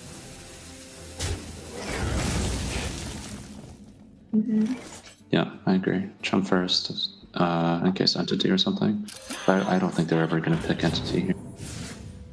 It could be just because it was a cheap spell. And then... Well, with the 1/1 face first, let's see if it's Hero Power. here, maybe. Yeah, so we can go Tidecaller or Seer next turn, right? Yeah. I like it That too. seems good. Job's done. Yeah, so we ping the 2/1 and play the Thalmos. Yeah. Yep. And then they play Kings. Let's go! I think they go Mega Slayer. I hope not, but No, they go I mean, Blessing. they're also scared of counterspell, right? It's not like you Yeah. just oh, that's a buff Nurlock.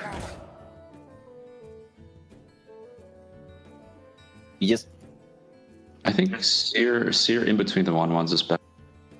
Scalebane on the far right. I want to see in the far right because right now we only play around. No, because next turn we play Scalebane. We play Scalebane on the far right next turn. So we want Seer in between the Yeah, I like that call. That's good. Scalebane. Yeah. And hold on, it's worth You're mentioning trading that I with think the- you trade in with the left Far. 1/3. The far right one, right? Because if Scalebane's there, that'll be a 1/2. But if the volcanic potion kills it, then it'll scoot over. But then it'll just be a 2/1. Well, it'd be the same. We would just have the 2/3 and the Alright, 1/2. sure, whichever. And So far right. as a reminder, that's a it's either counterspell, block, bind, or spellbender, and it doesn't have to be. Yeah, you fireball that, right? Yeah, seems like fireball. I agree. I agree. Right? Far right. Okay, yeah, don't mess up positioning like I did. I don't know if it would have cost us that game, though. Is it better on the far left now that the far left is dead? No, far right's still fine. Because we're summoning guys with the button, which will appear on the far right. We do have guys there. I don't think the Skeleton will stay alive. Like he's going to clear at least one of the guys here. Sure. Ooh, Terran? Ah, Yeah, let's do it, right? and then with Smorik. No, we want to trade to play around Flame Strike. Strike. Yeah. But we trade off the Sure. just the sheep is fine. The sheep. What would Sheeple. Uther do? Ungoro belongs to That one should have gone on the left. I mean, we're not One going bigger to things go on. probably carve out in the front. Like you just borrow 3/3, right? Yeah. Yeah. And high roll this one. 7/8 east. Oh, it's pretty good still, I guess. I mean, it's bad stats. Yeah, it's just bad, right? Bad. It's stats, but they have to I'm trade. trying to be positive, guys, but it's kind of just bad. I mean, if they have to double trade and we Violence Portal the Tarim after, it's not the If worst. it was a 5-5, it would be better. I think. What would Uther do? All right, so a lot of action has picked up since the early game where it looked like Complexity might have been able to stabilize, but their draw after their Mana Worm has been very awkward to say the least. And I think that's kind of telling of the series. I feel like not only has Tempo Storm been able to get some favorable outcomes for stuff, but I feel like the draws have tended to favor Tempo as well. And then and Tempo Storm's like not really letting up in a lot of the pressure in games like this. I think Complexity has had quite a decent pan out. The big thing here is just Tempo Storm. That Tarim draw was massive. They have Bone Mare to follow it up, and they have Tyrion. I mean, this is how this deck is designed, is against Mage, you pressure it every step of the way. The health efficiency that Paladin operates on is a lot of problem for Mage. Every single step of the way, the Mage is trying to offset that tempo, and health-efficient minions are what fights that really well. Yeah, he kind of brought this up on how they should have Bone Mared. What? That's back-to-back trades that Tempo Storm has to make, I think. Like, if you leave this up, you can be in a lot of trouble. Yeah. I don't think it's a risk they're willing to take, especially not if they have Tyrion online. You know, Polymorph's down. I think it's giddy up the Bone Mare, go ahead and kill that Lyra, then just slowly chip away with the rest of your minions. That's so troll. Oh my! I say slowly, loosely, of course. I mean, that's ridiculous. And stuff like that has happened throughout Trinity series. We've seen like the same style of thing repeat itself over and over again. Right. You know, your brain likes to find patterns, but in Trinity series, the patterns have just been happening. Yeah. The trend at this point. Yeah. They're afraid of what on 9 mana. There's Alexstrasza and Frostlich Jaina. The best way to set up, I mean, Frostlich Jaina, if Tyrion gets a free trade on it, Divine Shield, they don't gain any health, and then doesn't freeze it because it doesn't get damaged. Yeah. Put your faith in the light. That being said, you're pushing him to 12 as well. So Frostlich Jaina takes him to 17, 11, 12, 13, 14. The Blessing of Kings or a Rallying Blade could set lethal off in that spot too. Oh, and by the way, that's not Ice Block being up in the secret. That's Spellbender. Oh, that's right. Isn't it? Yeah, they've had Spellbender online the whole time. I forgot about that. They took it early on to deliberately try to, you know, find that big swing against Tempo Storm, but they literally haven't drawn a buff. What to do? And even if they had, I don't even know if they would have gone that direction. Their minions are just very strong. You know, Paladin is often thought to be a deck where you chew apart its synergy and it fails to recover, but Paladin's got a lot of endgame minions as well. Tarim is just so good. What to do? Turned a board of nothing into suddenly 9 power. You remember when people said that Tarim wasn't going to be good? Well, they said that upon initial impression, and then a few people started lobbying for them. I remember the first person that I remember hearing that it was going to be good was Brian Kibler. He was saying like, "Oh, Tarim's going to be really good," and some people were like, it's pretty average. And people were like, "It's not supposed to be a Jade killer." I don't know why I'm like an 80-year-old chain smoker. It's not supposed to be a Jade killer. Let me tell you, people told me. They told me that Tarim was going to kill the Jades. But let me tell you, the Jades I've seen is like nothing you ever seen before. The Jades I've seen are like nothing you've ever seen before. You know how many Jade idols they can play in a row? It's like 3, 4, a million of them. 3, 4 million. That sounds like a leap that I can imagine hearing. It might as well be. Which path to choose? Let's go ahead and listen into the teams for these final few turns here. Yeah. Okay. The Scalebound on the left. Do you want to hear power and then skill? Oh, the heal power and Scalebound on the far right. But heal power doesn't really matter, right? Because he can always ping with heal. So, like, I'm not sure about that. But he only has one card left in his hand, so... That's an interesting idea, to not press the button. Can't... We hit the... What? To not press your power? Yeah, then can't Fire Blast the 1/1 if it gets buffed. I think if his only out is Flame Strike, and he's just going to Flame Strike, and we have the weapon over 2 turns anyway. Something worth thinking about as well. Stuff like that. Yeah, they always develop enough. They have 10. Even with hero power, they have like 14 damage on board. So we can never Alex next turn our own face. Can never Jaina. Do we simply not have any top decks? Can we get something out of Glyph? No. No, this set doesn't work. Arcane Intellect into Ice Block? Into something? No. I can't really think of anything, but I don't think we can Alex them. No, it's just Ping Meteor. I can't think of anything either, but if there's anything, then it's this.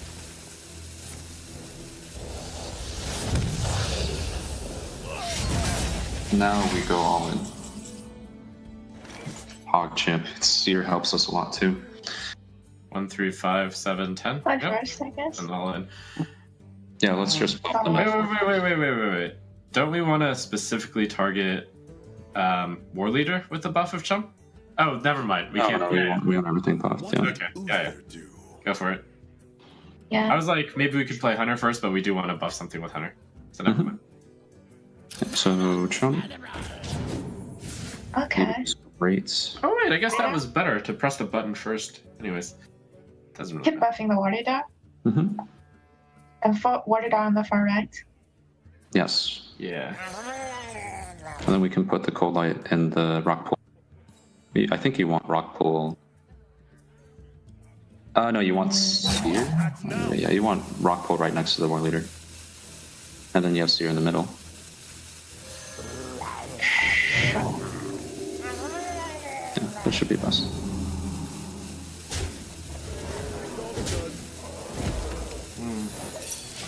What is Good secret luck, is. Mitch. I probably wouldn't even find out before the end of this match. Double thump. What could that secret be? Oh. Oh, another block. Oh. LUL.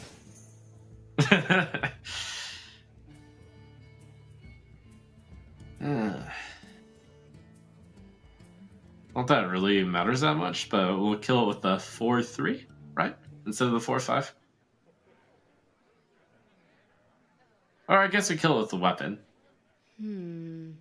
Yeah, the weapon.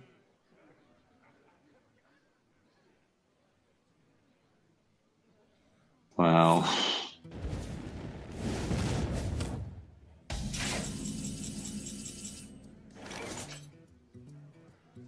It doesn't matter what we hit him with. Yeah. Yeah, I just... Hit him with the 8-7 and swing with the weapon, I I ever think. tried with my face.